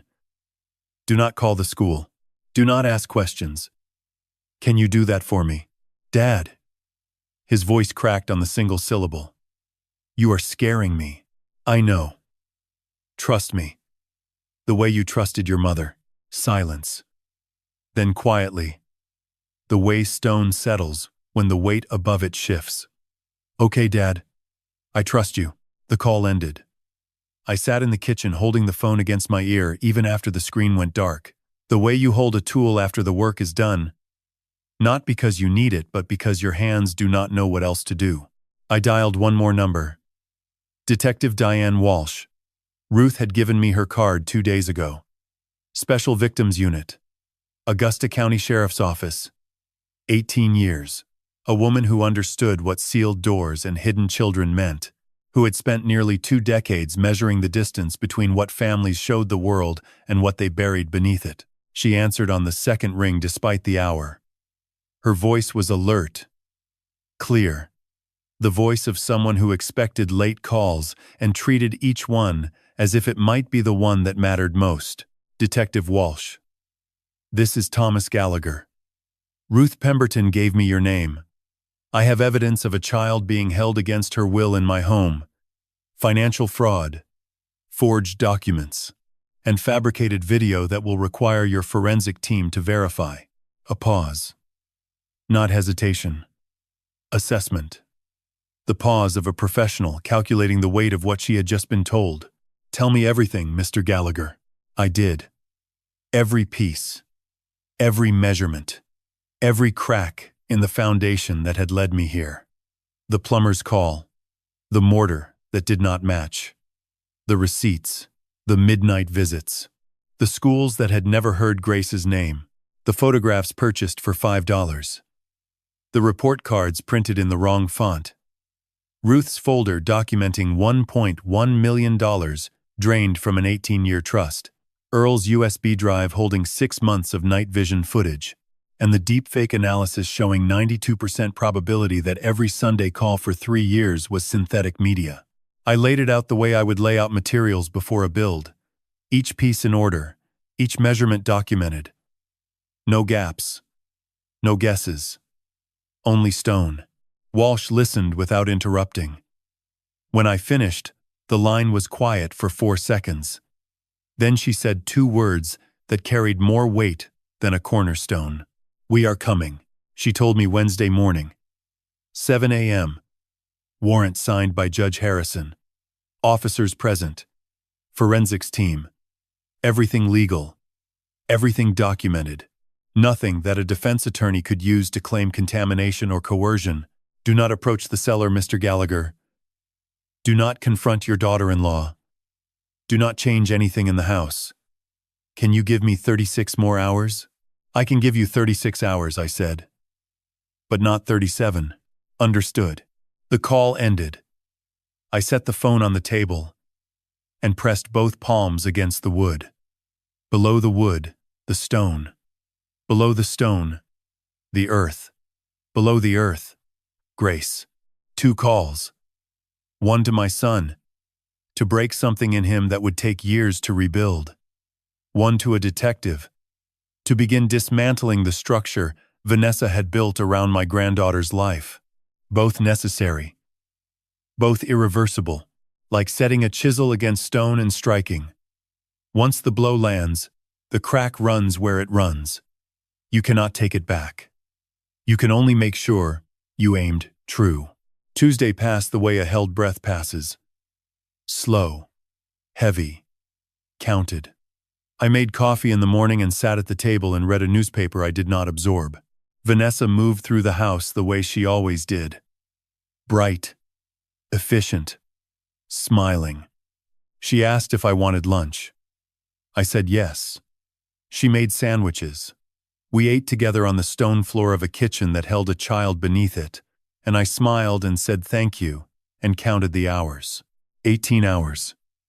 12. 8. 5. Tuesday evening I sat in Maggie's chair in the living room and watched the light drain from the valley through the west-facing window. The mountains turned from green to blue to purple to black. The stars came out. The same stars Grace could not see from her cellar. The same stars she stitched onto Maggie's quilts by lamplight, because the real ones had been taken from her. One more night. The last night my granddaughter would spend beneath the stone. Tomorrow at 7 in the morning, the wall would come down. Not brick by brick. All at once. The way a false structure falls when you remove the one stone holding it together. Maggie's voice came to me in the dark, clear as the first time I heard it. Measure twice, Tom. Cut once. Make it count. I had measured. 7 days of measuring. Every joint tested. Every crack documented. Every lie weighed against the truth and found hollow. Tomorrow, I would cut. Once. Clean. final. And the sound of that cut would echo through this valley for years. Tuesday night, 11:30. The house was silent. The kind of silent a house becomes when it knows something is about to change. When the walls stop creaking and the furnace stops cycling and even the wind outside pulls back from the windows as if making room for what is coming. Vanessa's bedroom door had closed at 10:20. I gave her 70 minutes. Lay in the dark, counting each one. Then I rose. Did not turn on any lights. Did not put on shoes. Barefoot on stone. The way a mason moves through a structure he knows by heart. Every surface memorized. Every crack mapped. Every cold spot and warm spot in place where the mortar has settled a quarter-inch lower than the stone beside it. I moved through the kitchen. Past the counter where my coffee cup sat waiting for morning. Past the stove where Maggie's cast-iron skillet still hung from its hook. Past the chair where I sat every day reading a newspaper while my granddaughter listened to the sound of my pages turning through 6 feet of earth and stone. I stopped in the center of the kitchen floor, the section with the new mortar, the Portland cement that did not belong, the 5x4 rectangle that marked the boundary between my work and someone else's lie. I knelt. Then I lay down, face against the stone. The limestone was cold against my cheek, smooth with a century of wear, carrying the faint smell of earth and iron that old stone carries when it has been in contact with the ground for longer than anyone alive can remember. I placed both palms flat against the floor and pressed. The way I used to press against a newly laid wall to feel whether the mortar had bonded, whether the structure was sound, whether what I had built would hold. And I felt it, a vibration. Not the furnace, not the plumbing, not the house settling into its bones the way old houses do at night. This was different. Faint, rhythmic, fast. The heartbeat of something small and alive pulsing through the stone, traveling up through limestone and mortar and subfloor and into my palms the way sound travels through rock faster than it travels through air. A mason knows this. Sound moves through stone at nearly 4,000 meters per second, 4 times faster than air. The earth does not muffle.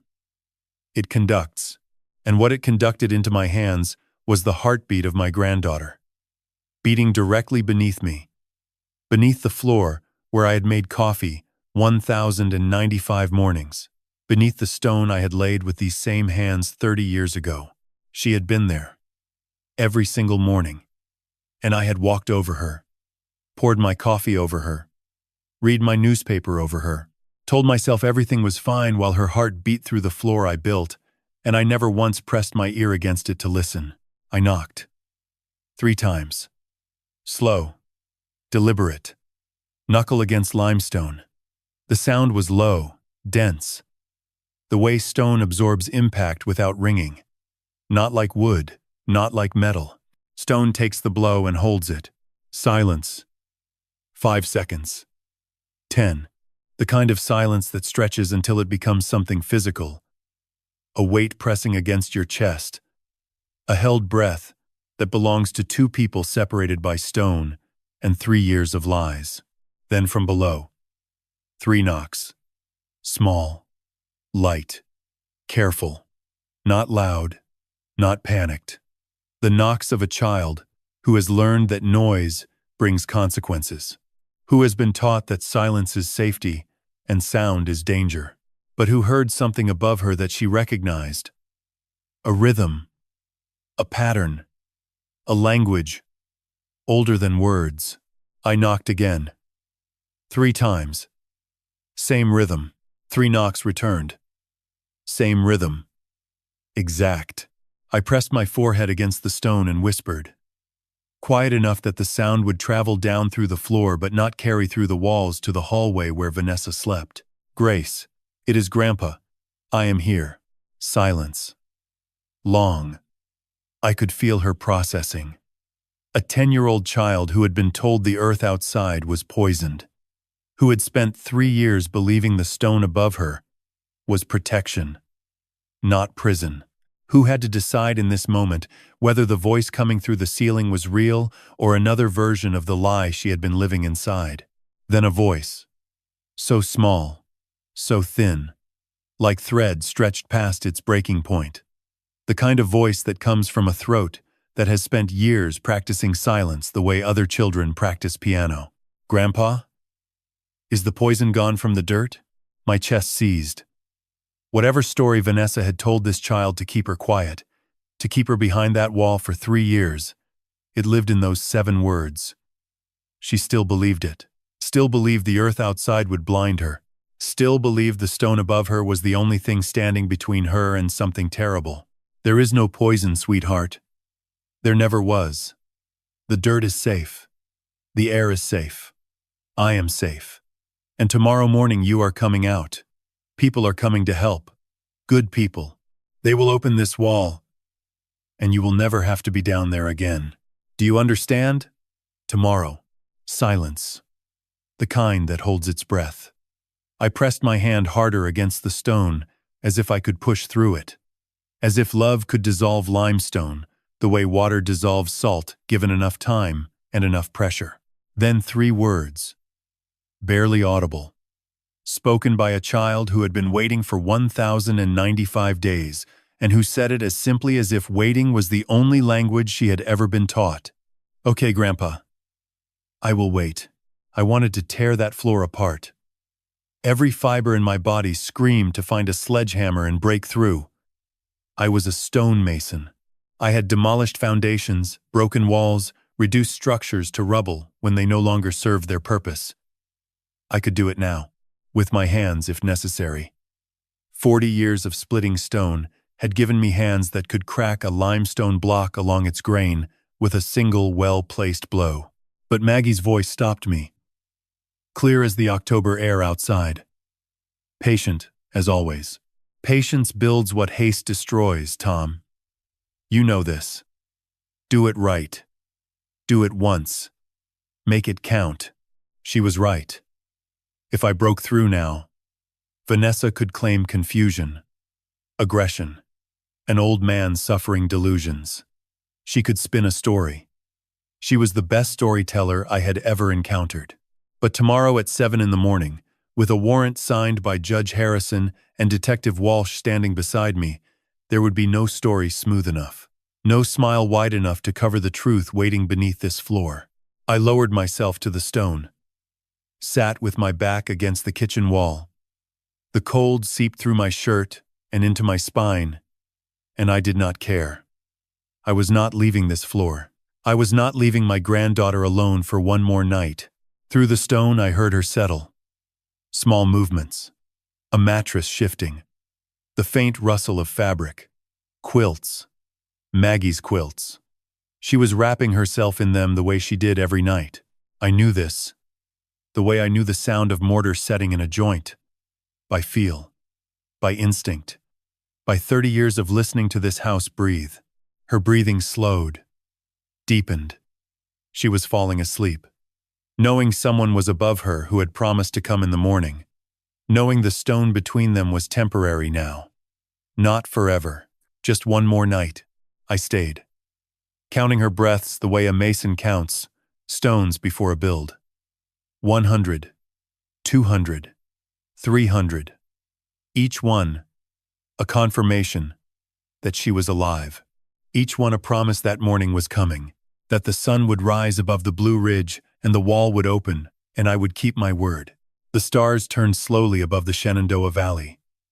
The farmhouse held its breath around me, and Thomas Gallagher sat on a limestone floor he had laid 30 years ago, his back against a wall he had repointed with his own hands, and waited for dawn. 7:43 Wednesday morning. 1 week exactly since Eddie Marsh's phone call shattered my ordinary Wednesday. Golden light came through the kitchen window and fell across the stone floor in stripes the color of warm honey. I stood at the counter with a cup of coffee I had not tasted. My back ached from a night on limestone. My eyes burned from counting breaths in the dark. But my hands were steady. A mason's hands do not shake before a demolition. They know what is coming. They have done this before.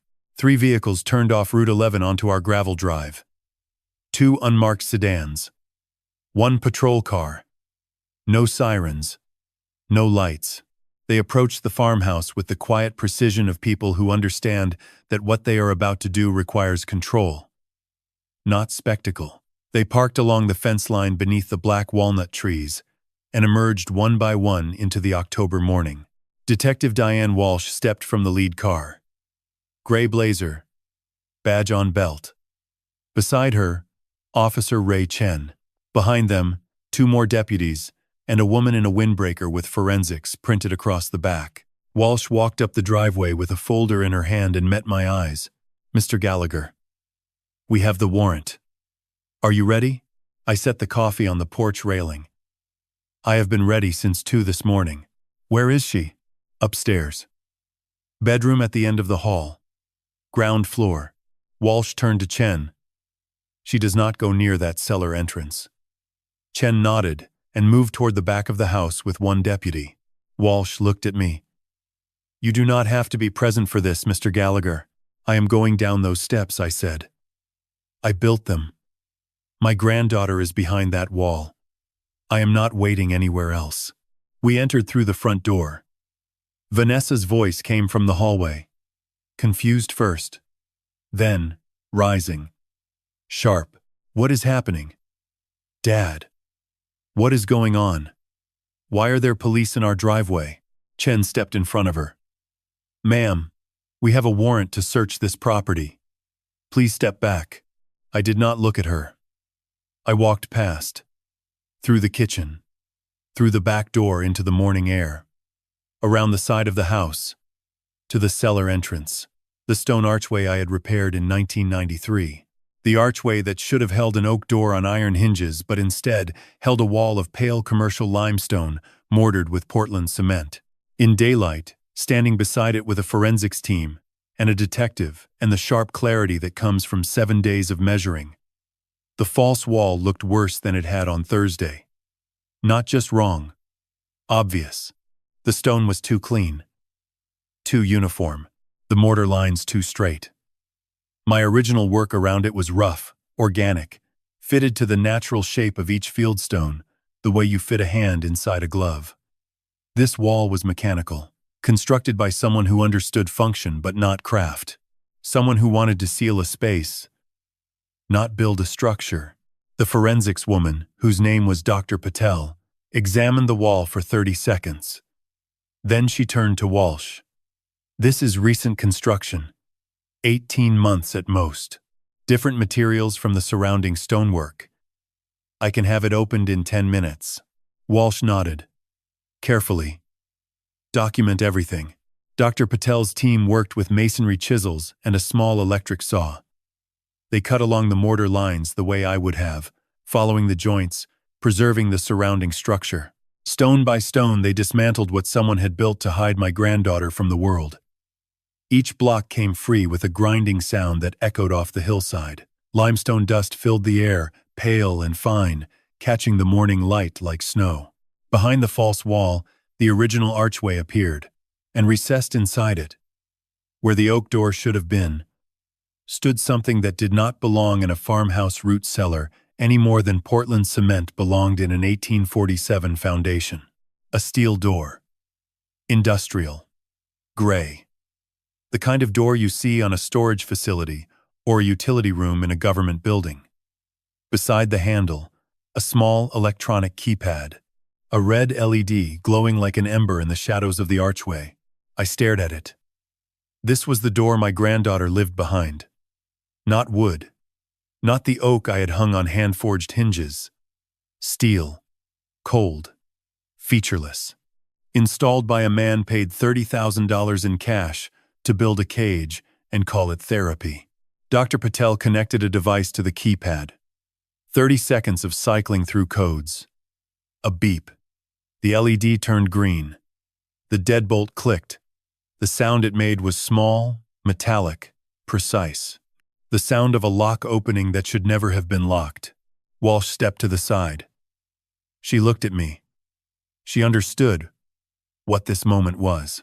"This is yours, Mr. Gallagher." I gripped the handle. Steel under my palm. Cold. Smooth. Nothing like stone. Stone has texture.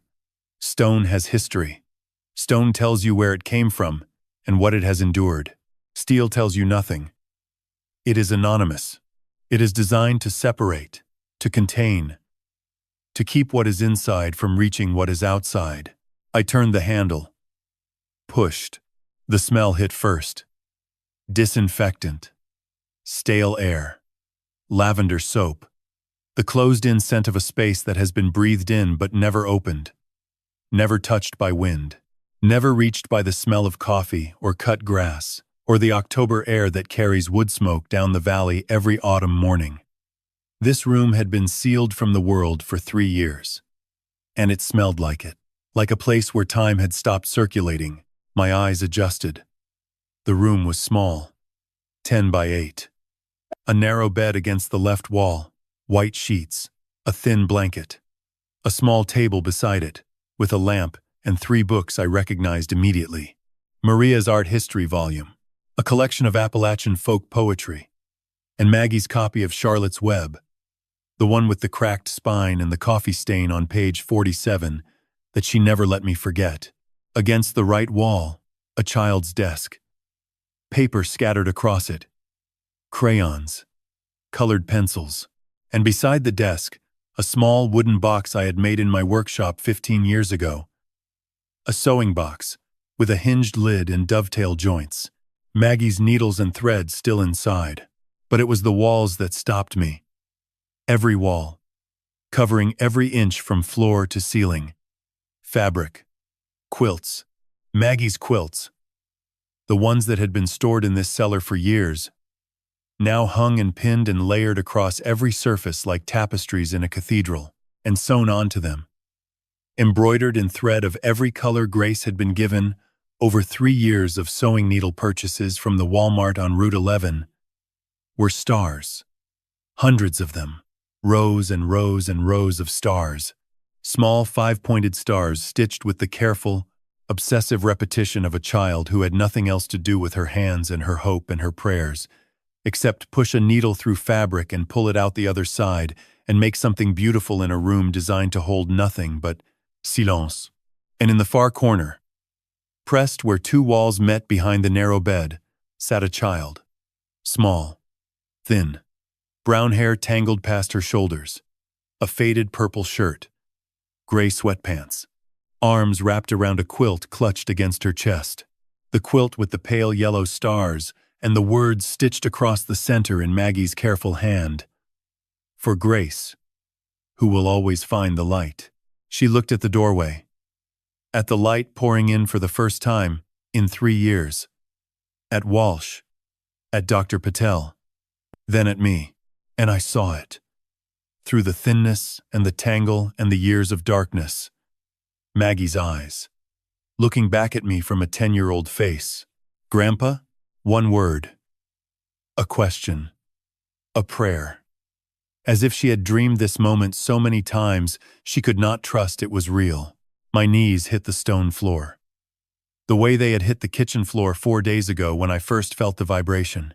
The way a mason's knees hit the ground when he finds the crack that explains why the whole wall is leaning. I did not decide to kneel. My body knew before my mind did that this was where I belonged. On the ground. At her level. Arms open. Grace did not move. Not at first. She sat in that corner with Maggie's quilt pressed against her chest and looked at me the way an animal looks at an open cage door.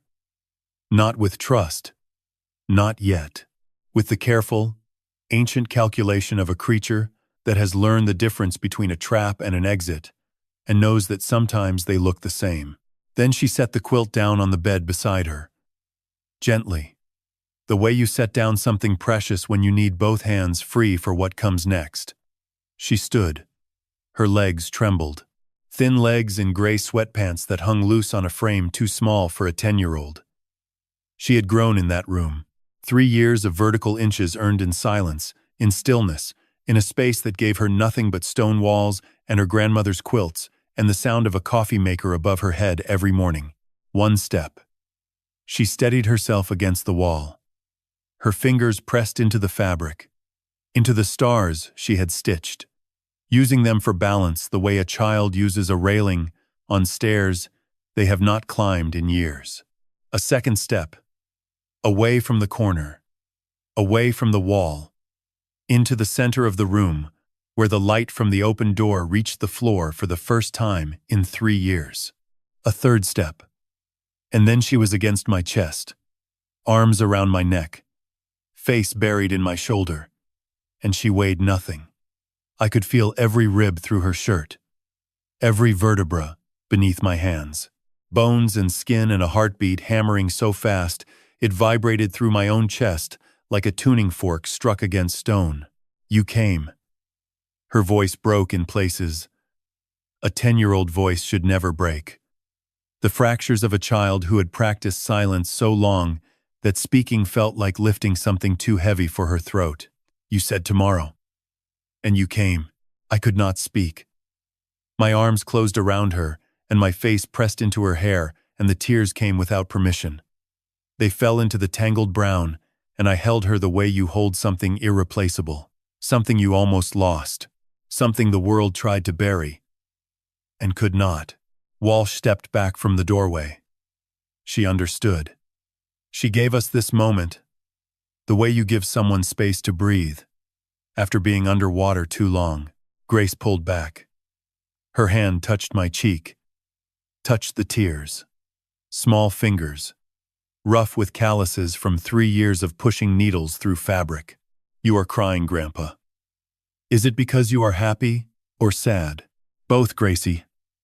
Both. She pressed her forehead against mine. Bone against bone. The way Maggie used to. The gesture she must have learned at 4 or 5. Watching her grandmother press foreheads with her grandfather in the kitchen before bed.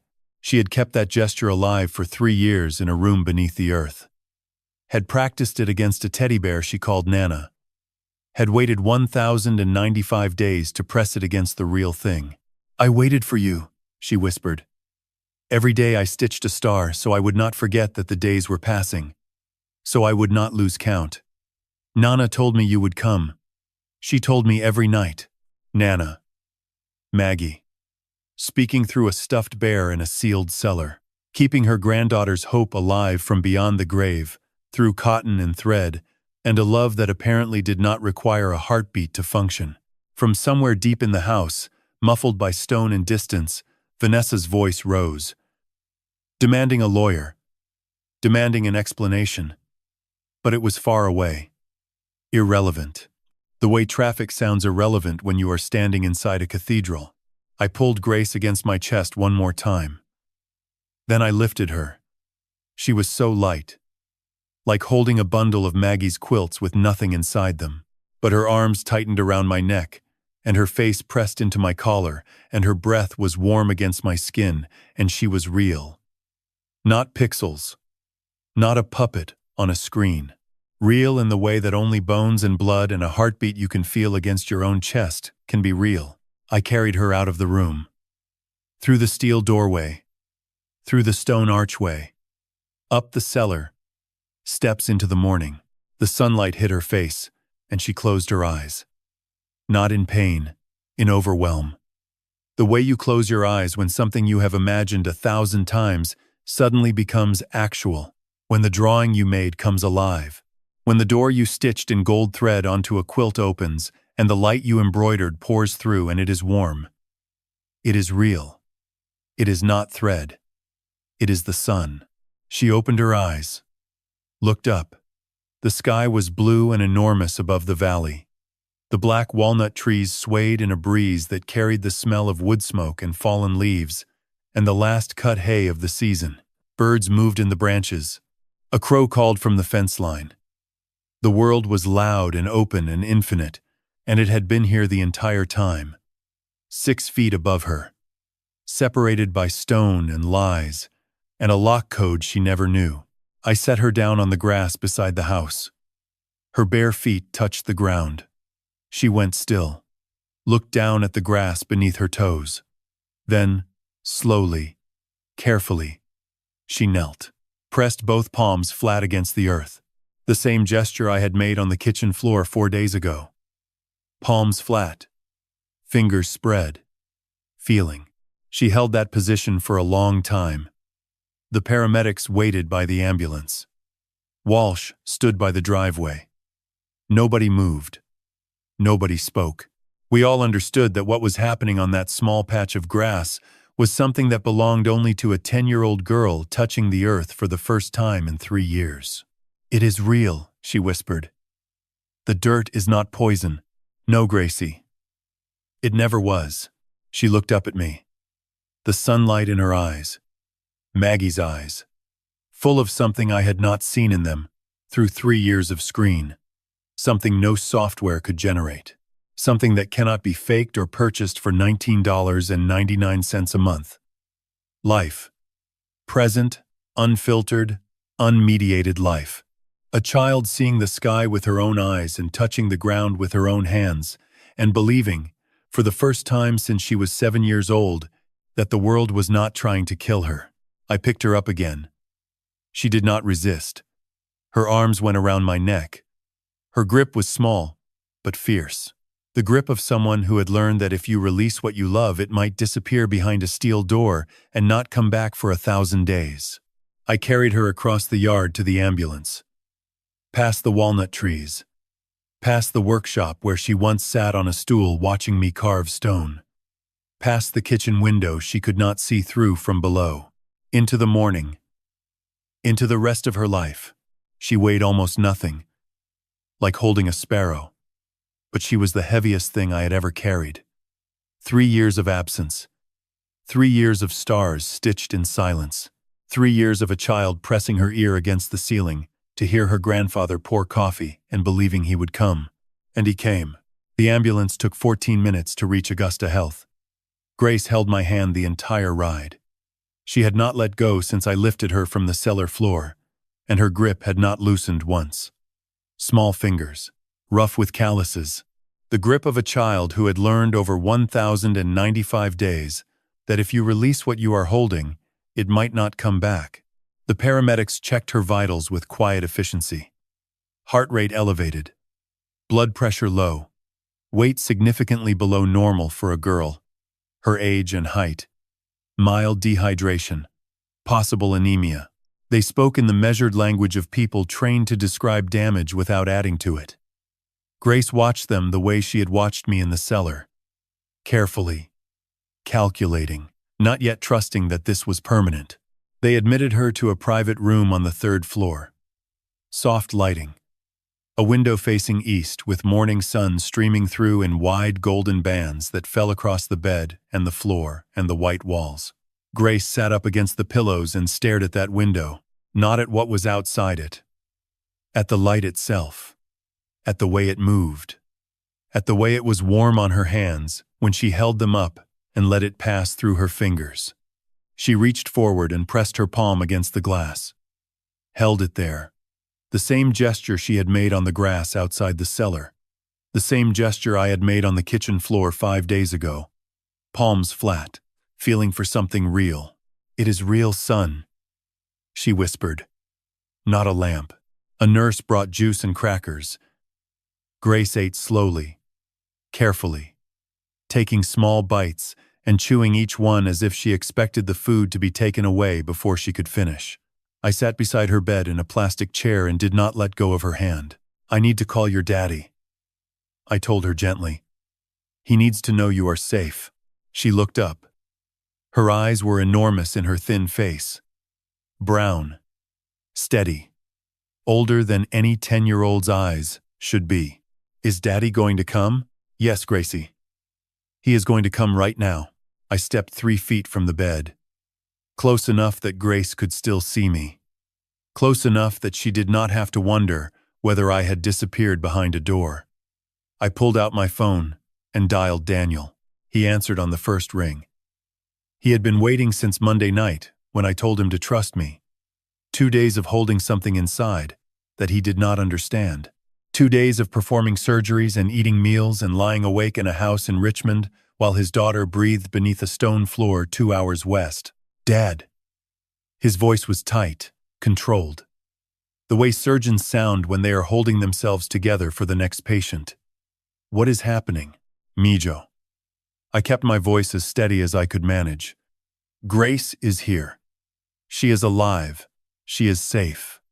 She never went to Philadelphia. She has been in the house the whole time. In the root cellar beneath the kitchen. Police are here. She is with paramedics at Augusta Health. She is thin and scared. But she is alive. And she is asking for you. Silence. 3 seconds. 5. 7. I counted them the way I had counted every silence that week, measuring the distance between the blow and the crack. What? His voice broke on the syllable. The clean fracture of a word that could not support the weight placed on it. What do you mean she has been in the house? Vanessa kept her locked in the cellar for 3 years, Daniel. Below the kitchen, police opened it this morning.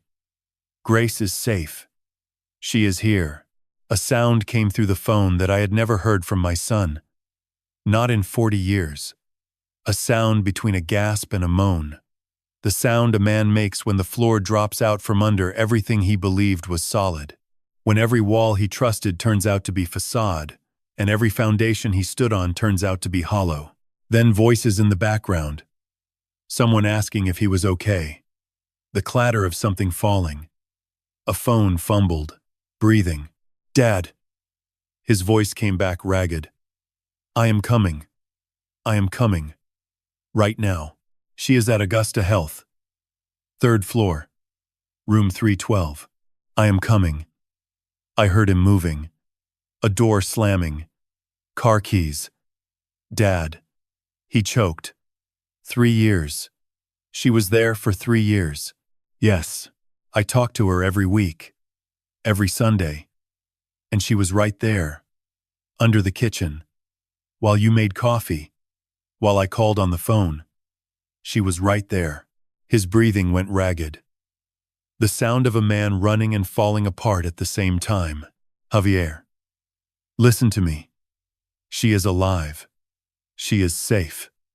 That is what matters right now. Drive carefully. She needs her father in one piece. He made that sound again. The one that was not crying and not screaming, but something older and deeper than both.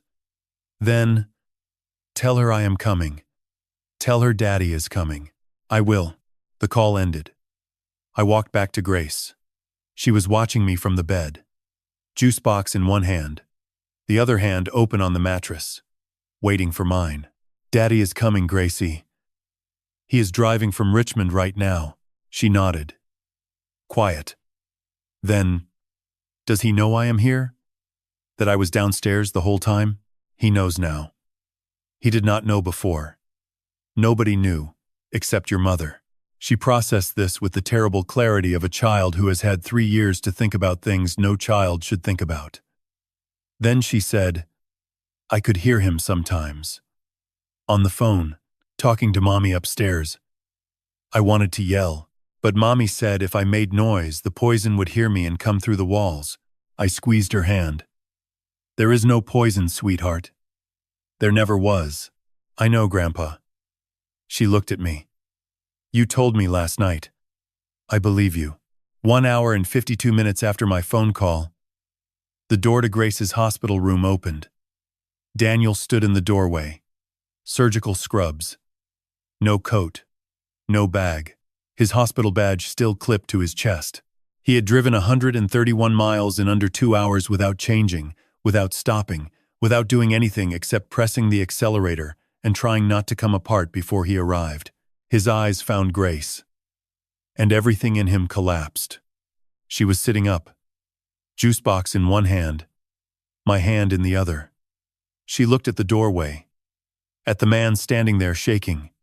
At her father, who she had not seen in person in 3 years, who she had heard through floors and ceilings without being able to reach. Daddy. Daniel crossed the room in 3 strides. His knees hit the floor beside her bed, the same way mine had hit the cellar floor that morning. He pulled her into his arms, and the sound that came out of him was not crying. It was something beyond crying, something that had been building for 3 years without him knowing it. Grief for a loss he never knew he had suffered. Love and guilt and rage compressed into a single raw note that filled the hospital room and bounced off the walls and found no surface hard enough to contain it. Grace wrapped her arms around his neck. Small, thin, holding on. They stayed that way for a long time, Daniel's shoulders heaving, Grace's face buried against his scrubs, the heart monitor beeping steady, the sunlight moving slowly across the floor.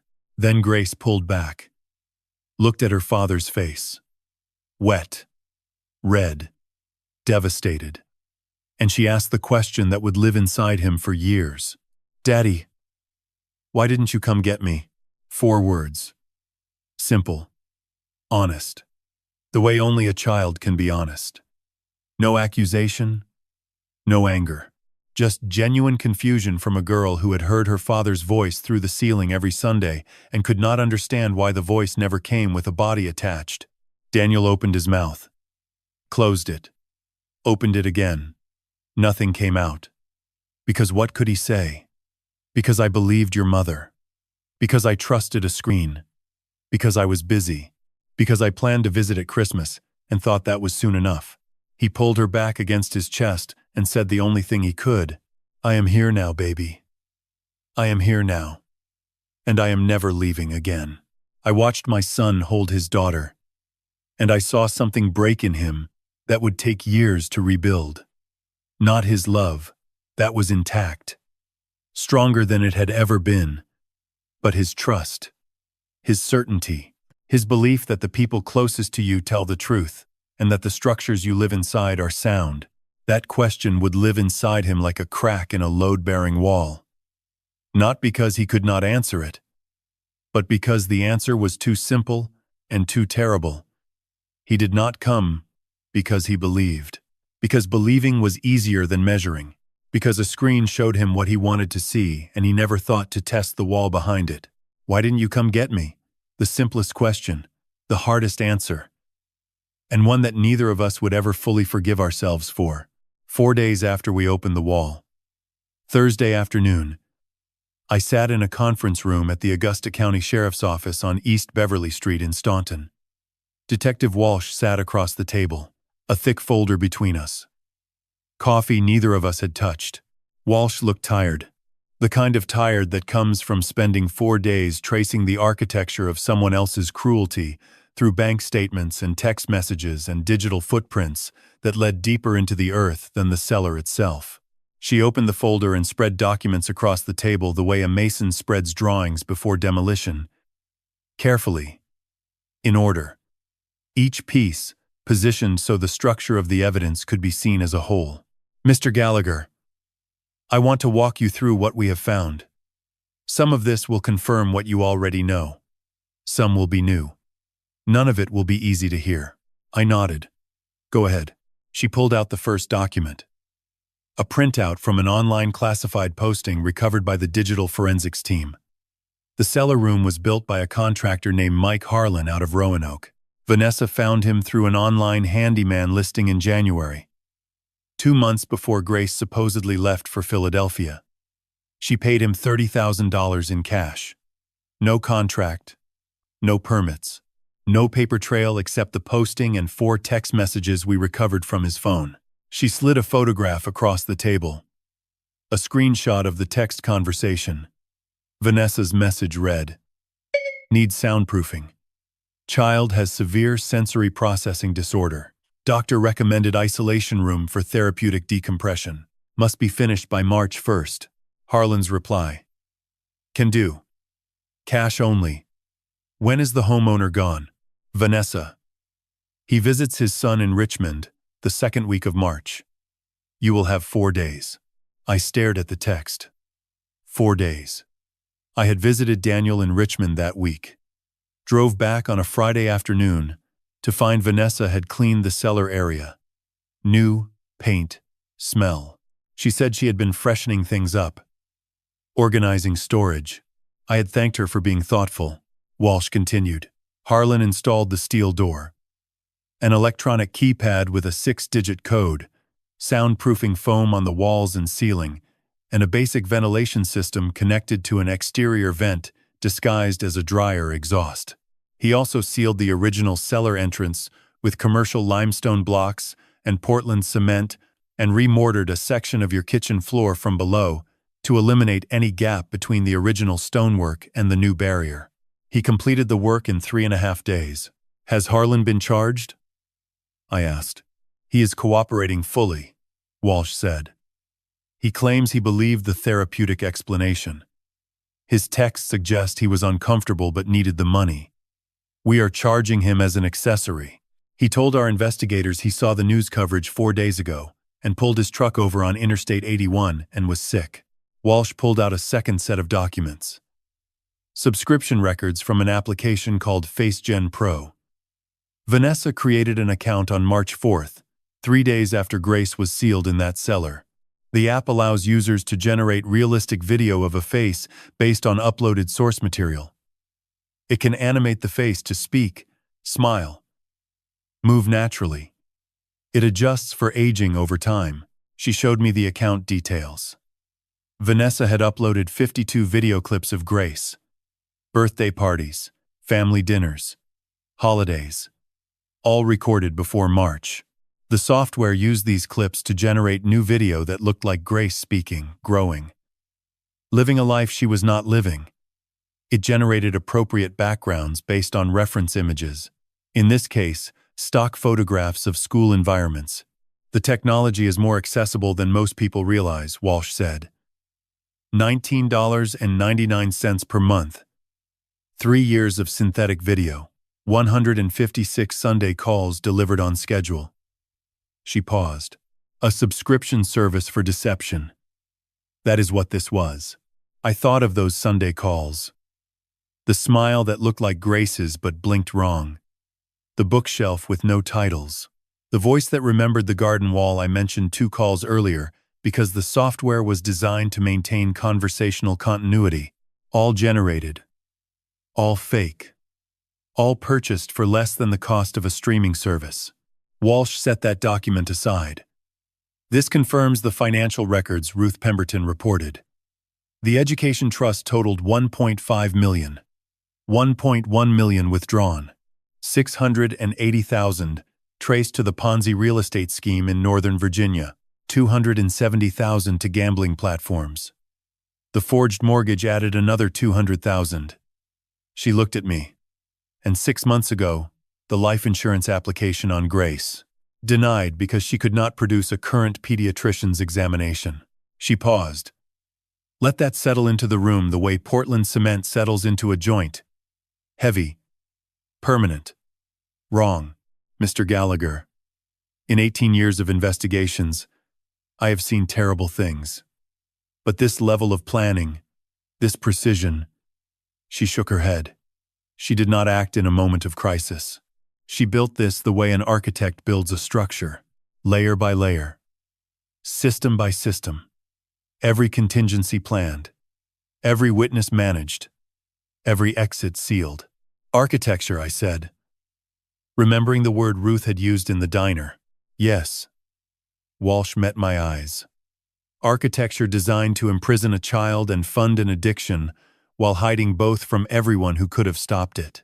If your plumber had not heard that crying, if Grace had not made a sound that Wednesday morning, this could have continued for years, maybe indefinitely. I gripped the edge of the table.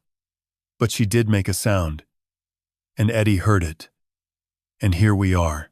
Here we are. Walsh repeated.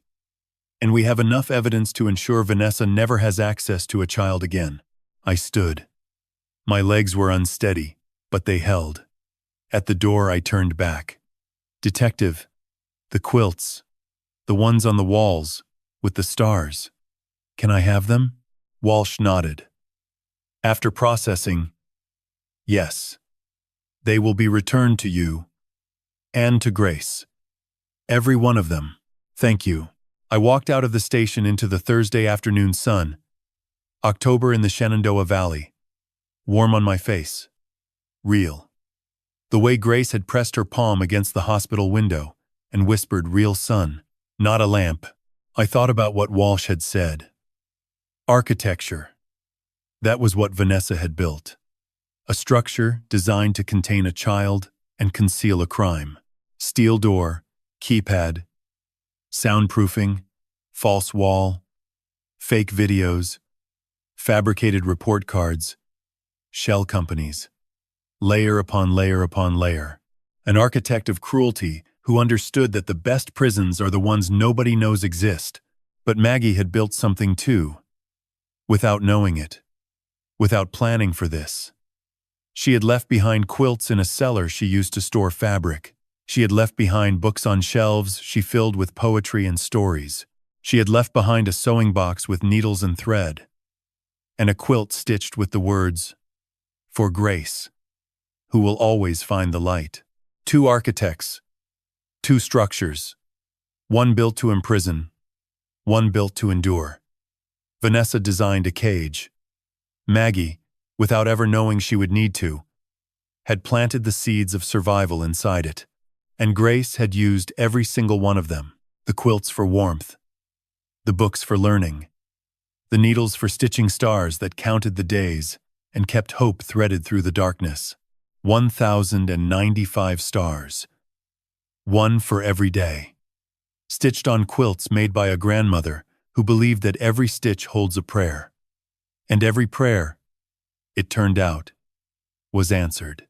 Later that same afternoon, Walsh brought me to a second room down the hallway. Smaller. A long table covered with clear plastic evidence bags. Each bag held fabric. Embroidered fabric. Organized in rows like tiles on a floor waiting to be set. Colors visible even through the plastic. Gold, red, blue, green, white. The work of small hands moving a needle through cloth 1,095 times.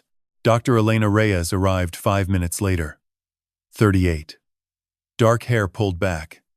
Steady eyes that held warmth behind a professional calm. She was the child psychologist assigned to Grace's case. She carried a tablet and a thin folder of notes. "Mr. Gallagher." She shook my hand. "Thank you for coming. I know this has been an overwhelming week. I wanted you to see these in person." Grace gave permission. She said Grandpa should see what I made. Reyes moved to the head of the table. "What you are looking at is approximately 1,095 embroidered stars, stitched onto the surface of 11 quilts over a period of roughly 3 years. They were removed from the cellar walls during evidence processing. I have been cataloging them as part of my psychological assessment." She gestured to the first row. "These are the earliest works. Created when Grace was approximately 7, shortly after confinement began. You can see the stitching is uneven. The thread tension is inconsistent. The star shapes are rough. Asymmetrical, but recognizable." She was learning. I looked. Small stars. Crooked points. Thread pulled too tight in places, leaving puckers in the fabric. The work of a 7-year-old girl who had watched her grandmother sew but had never held a needle on her own. Who was figuring it out alone in a room with no teacher except the muscle memory of sitting on Maggie's lap and feeling the rhythm of a hand guiding thread through cloth. Reyes moved to the middle section. By the end of the first year, the transformation is remarkable. The stars become precise. Uniform. She developed her own technique, a variation of a traditional Appalachian star pattern she must have found in one of the quilting books stored in the cellar. Your wife's books. Maggie's books. Her patterns. Her needles. Her thread. Teaching Grace from beyond the grave, through ink on paper, and the stubborn persistence of a child who had nothing else to hold on to except fabric and a promise that someone would come. Reyes lifted one evidence bag from the center of the table. This was created approximately 18 months into confinement, based on fabric type and skill level. Through the plastic I could see it clearly. A rectangle of white cotton mounted on a section of Maggie's largest quilt. In the center, a shape stitched in brown and gray thread. A door. A stone door, rendered with surprising detail. The lines of mortar visible between each block. The door was open. Golden thread poured through the opening in thick rays that filled half the fabric. And standing in the doorway, a figure. Tall, broad shoulders. One hand extended forward, the other holding something round. A coffee cup. At the bottom, in careful stitches that slanted slightly to the right, 3 words. Grandpa is coming. I picked up the bag, held it in both hands, looked at those 3 words, stitched by a child who had been locked beneath a stone floor for 18 months. A child who could hear me making coffee every morning through the ceiling. Who stitched me standing in an open door because that was the only future she allowed herself to imagine. Reyes spoke gently. In my professional assessment, these quilts served as Grace's primary psychological survival mechanism. Stitching you kept you present in her mind. Stitching the door kept hope alive. She did not simply endure her captivity, Mr. Gallagher. She stitched her way out of it. Repeatedly, obsessively. Every day she recreated the moment of rescue in thread and fabric. And I believe that act of creation is what preserved her. She picked up another bag. This one showed the same door, same golden light, but the composition had changed. The figure in the doorway was kneeling, arms open, and running toward it from inside the room. A smaller figure with long brown hair streaming behind her. This is the most recent piece, Reyes said. Created approximately 6 months before rescue. Notice the confidence, the detail. By this point, Grace was no longer hoping. She was expecting. She had stitched this scene so many times it had become real to her. The rescue was not a wish. It was an appointment she was waiting to keep. I set the first bag down and picked up this one. The small figure running. Arms reaching forward. Hair flying. Running toward open arms and golden light. Running. Toward me. She drew this 6 months ago, I said. My voice was barely there. Before she had any reason to believe I would come. Reyes met my eyes. Faith, Mr. Gallagher. The faith of a child who loves her grandfather and believes that love is stronger than locked doors and sealed stone. She stitched you into existence every single day, and she was right. 2 weeks later, a Tuesday afternoon, I sat in a waiting room at Augusta Health with a paper cup of coffee that tasted like nothing.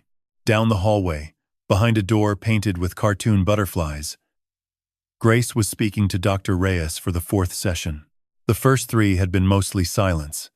Reyes told me that was normal, that children who have lived in enforced quiet need time to rediscover their voice, that speaking after years of trained silence feels dangerous to them, like stepping onto ground they have been told is poisoned. Reyes came out at 3:45.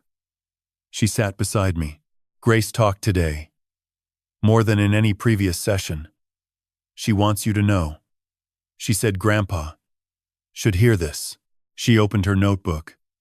Grace told me that on the first day, March 5th, Vanessa brought her down to the cellar and told her they were playing a hiding game. That something dangerous lived in the dirt outside. A fungus. A poison that grows in soil and releases spores that blind children permanently. She told Grace that if she went outside, she would lose her sight. And if she made noise, the spores would find the vibrations and come through the walls. My hands clenched. She used the memory of COVID lockdowns as a foundation. Reyes continued. Grace was 4 during the first lockdowns. She remembered staying inside.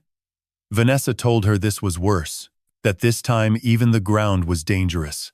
Reyes paused, checked her notes. Grace told me she could hear you every morning. She described it with extraordinary precision. The cabinet opening, the bag of coffee, the water filling the pot, the chair scraping the floor when you sit down. She said this was her clock. It meant the day was starting. It meant Grandpa was okay. She looked at me. Grace pressed her ear against the stone ceiling every morning and listened to you make coffee. For 3 years. That sound was her proof that the world still existed. I pressed a hand over my mouth. Every morning. 1,095 mornings.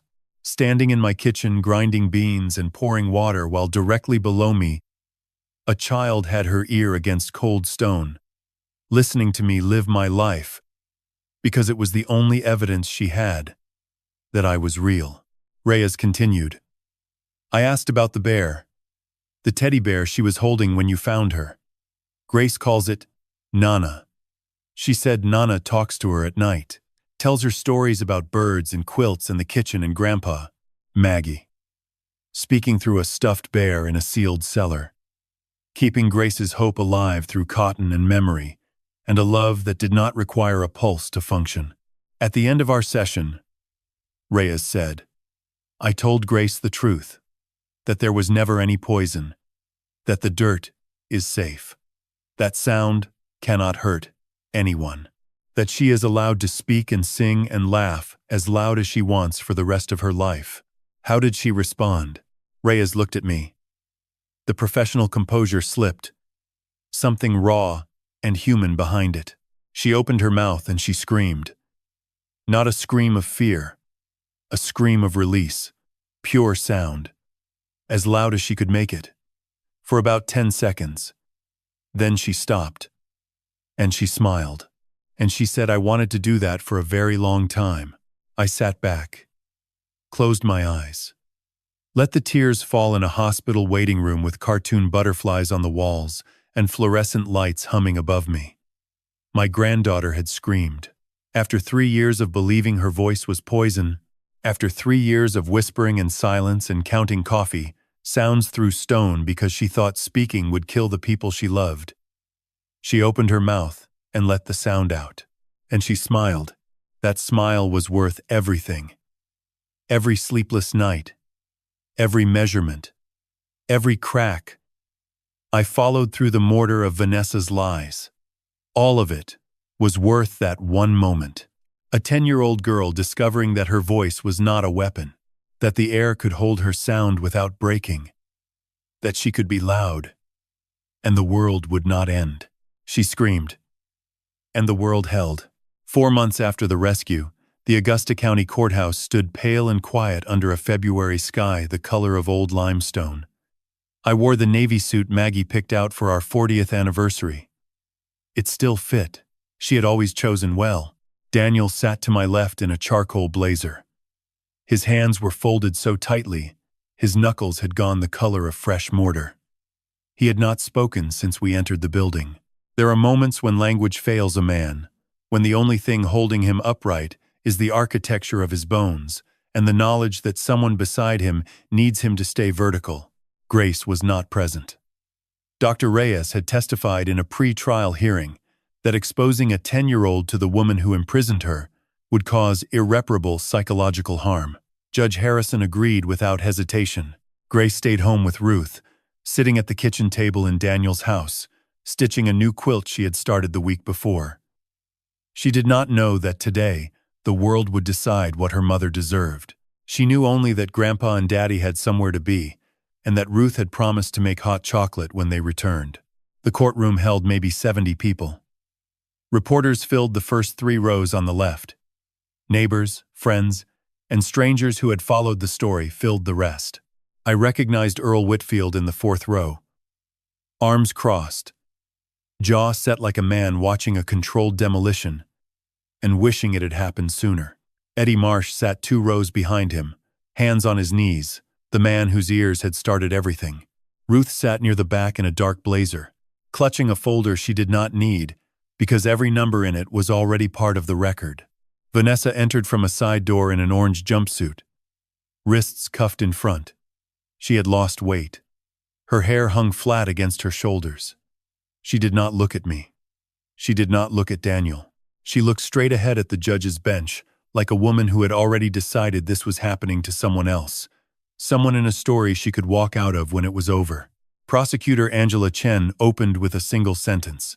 For 1,095 days, Vanessa Collins kept a 7-year-old child locked in a root cellar beneath her grandfather's kitchen floor and told her the dirt outside would make her blind.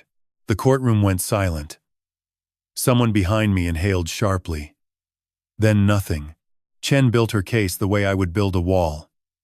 1 stone at a time, fitted together with precision. No gaps, no filler. She introduced the contractor's testimony first. Mike Harlan confirmed he was paid $30,000 in cash to install soundproofing, a steel door, a digital keypad, and a ventilation system in a residential root cellar.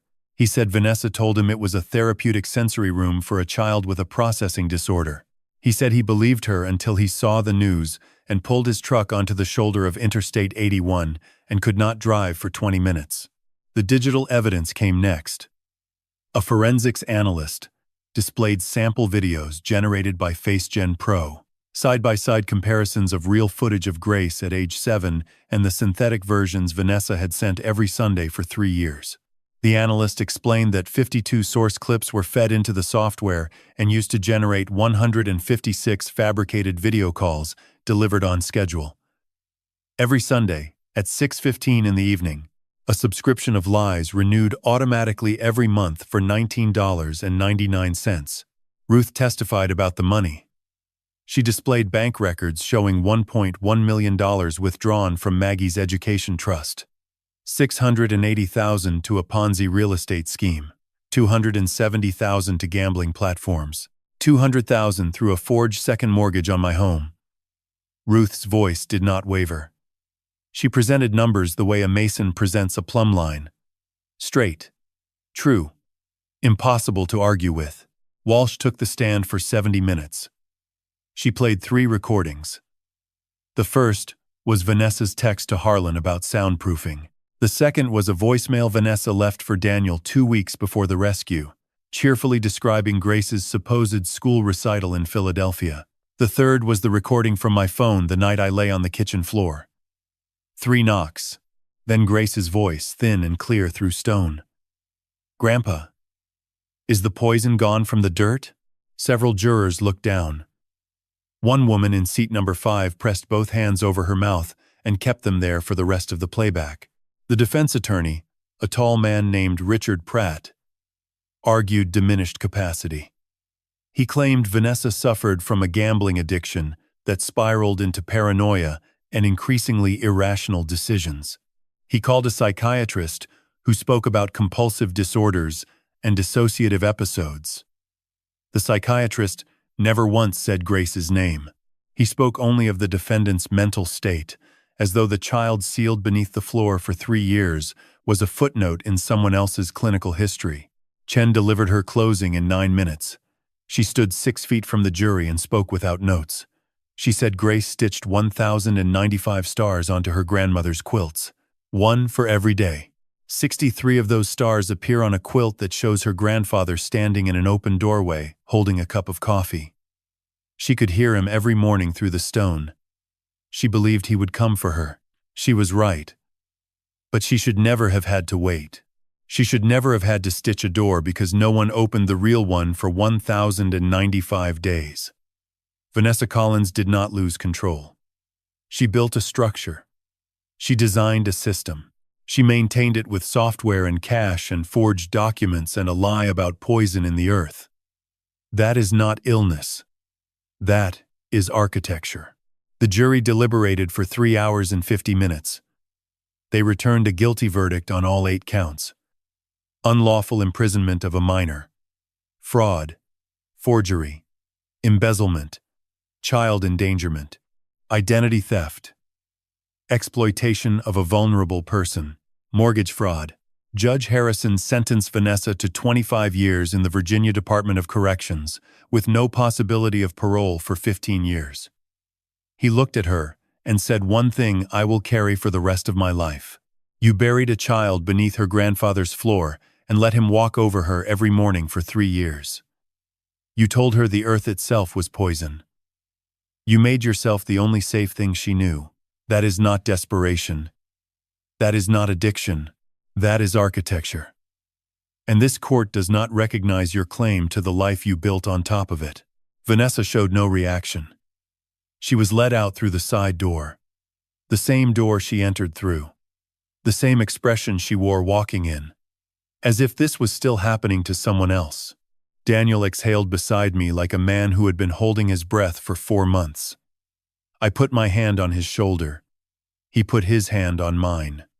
Neither of us spoke. There was nothing left to say inside that room. Outside the courthouse, the February air was sharp and clean. It smelled like cedar and cold earth. and the last snow melting off the ridgeline. Earl shook my hand without a word. Eddie nodded from across the parking lot. One hand raised. The gesture of a man who understood that his ears had saved a life and did not need anyone to tell him so. Ruth hugged me on the courthouse steps and whispered into my shoulder. "Maggie is proud, Tom." I nodded. Because I could not speak. Because some things are too heavy for words and too true for silence, and the only honest response is to stand still and let them pass through you the way sound passes through stone. Fast, deep, without stopping. That night I sat at the kitchen table with a cup of coffee that had gone cold 2 hours earlier. The house was quiet. Above me, the ceiling. Below me, the floor. Stone. Just stone. No heartbeat beneath it. No breathing. No small hands pressing against a cellar ceiling in the dark. Grace was asleep at Daniel's house across town, in a room with 5 windows that opened whenever she wanted. The silence beneath my kitchen floor was finally, mercifully, empty. And the nothing sounded like music. 2 years passed the way water smooths stone. Not all at once. Not in any single dramatic moment. But slowly, quietly, with a patience I had to learn from my own granddaughter. Grace turned 12 in October. Daniel bought a house 4 blocks from mine on Beverly Street. A single-story craftsman with a wide porch and a pecan tree in the backyard that reminded me so much of the black walnuts behind our farmhouse that I nearly lost my composure the first time I saw it. He chose it on purpose. He told me later that Grace asked for 2 things when they went house hunting. A tree like Grandpa's. And windows that open. Every room in that house has windows that open. Daniel made certain of it. The kitchen has 3. The living room has 4. But Grace's bedroom has 5. 5 windows in a single room, each one facing a different direction, as though the house itself understood that a child who lived beneath stone for 3 years would need every possible angle of sky. She calls it the Sunshine Room. She named it on moving day. Daniel let her choose the paint. She picked a shade called Morning Gold, a warm yellow that glows when the afternoon light hits it. She painted one wall herself with a roller too big for her hands. The streaks are still visible. Daniel has never repainted them. He told me those streaks are proof that Grace chose something and made it real with her own hands. I understood exactly what he meant. On the wall above her desk hang 3 framed pieces. A photograph of Maggie holding newborn Grace in the hospital. Both of them glowing under fluorescent light. One of Grace's embroidered quilts from the cellar, the one where Grandpa stands in the open doorway with a coffee cup, and a new piece Grace made 6 months after the rescue. The same stone doorway. But this time, Grace is on the outside looking in. The room behind her is empty. The door is open, but she is walking away. Grace attends Crest Hill Elementary now. A real school with real children and real teachers who know her name. She started in 4th grade, 2 years behind. Within 8 months, she tested into 6th. Her reading level is 9th grade. Dr. Reyes attributes this to the 3 years Grace spent teaching herself from Maggie's books.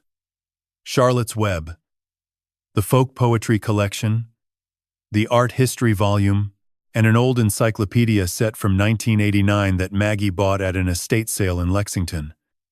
Grace read them all. Some, twice. She told me Volume S was missing. I checked. She was right. It had been gone since 1997. My granddaughter noticed from memory. She has friends now. 2 girls named Sophia and May who live on the next block and ride bikes with her after school. They do not know the full story. They know Grace lived somewhere else for a while and came back.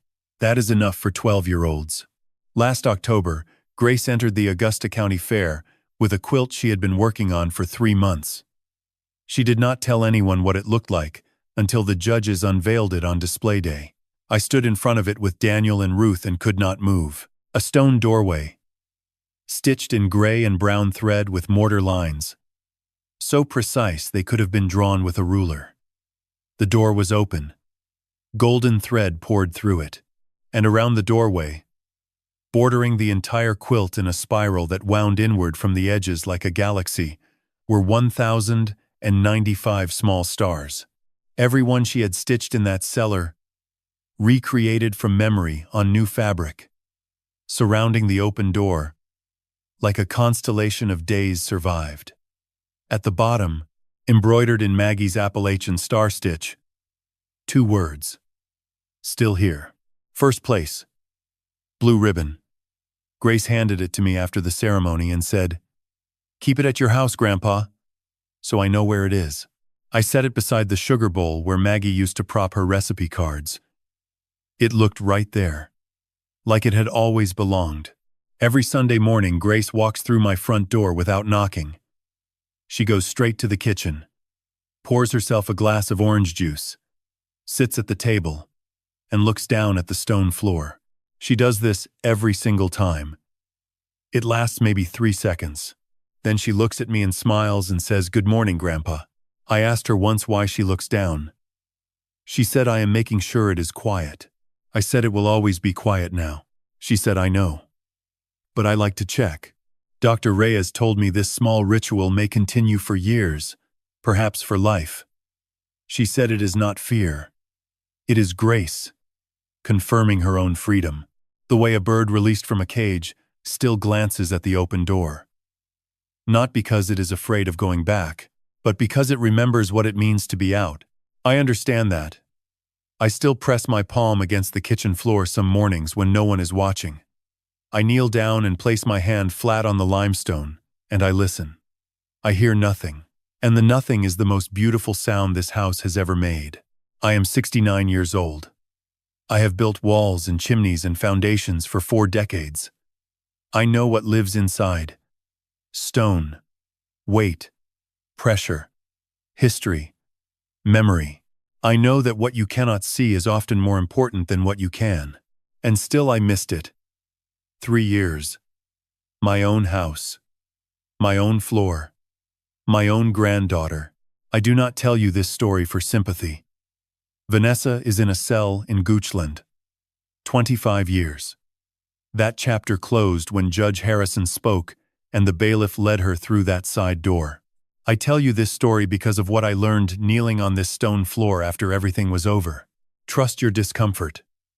The morning Eddie called me, something in my chest recognized the truth before my mind did. A tightness. A vibration. If something feels wrong in your home, in your family, in the ground beneath your feet, do not wait. Move. Measure the people in your life. I measured every wall in this house with precision, but I never measured Vanessa. I took her words at face value. People are not stone. Stone cracks where the pressure lives and shows you. People crack where you cannot see. Measure their words against their actions. When the numbers do not add up, believe the numbers. Children speak in ways that are easy to miss. Grace stitched 1,095 stars. She pressed her ear against stone every morning. She knocked 3 times on a floor at midnight. She told me everything she needed me to know in a language I had not learned to hear.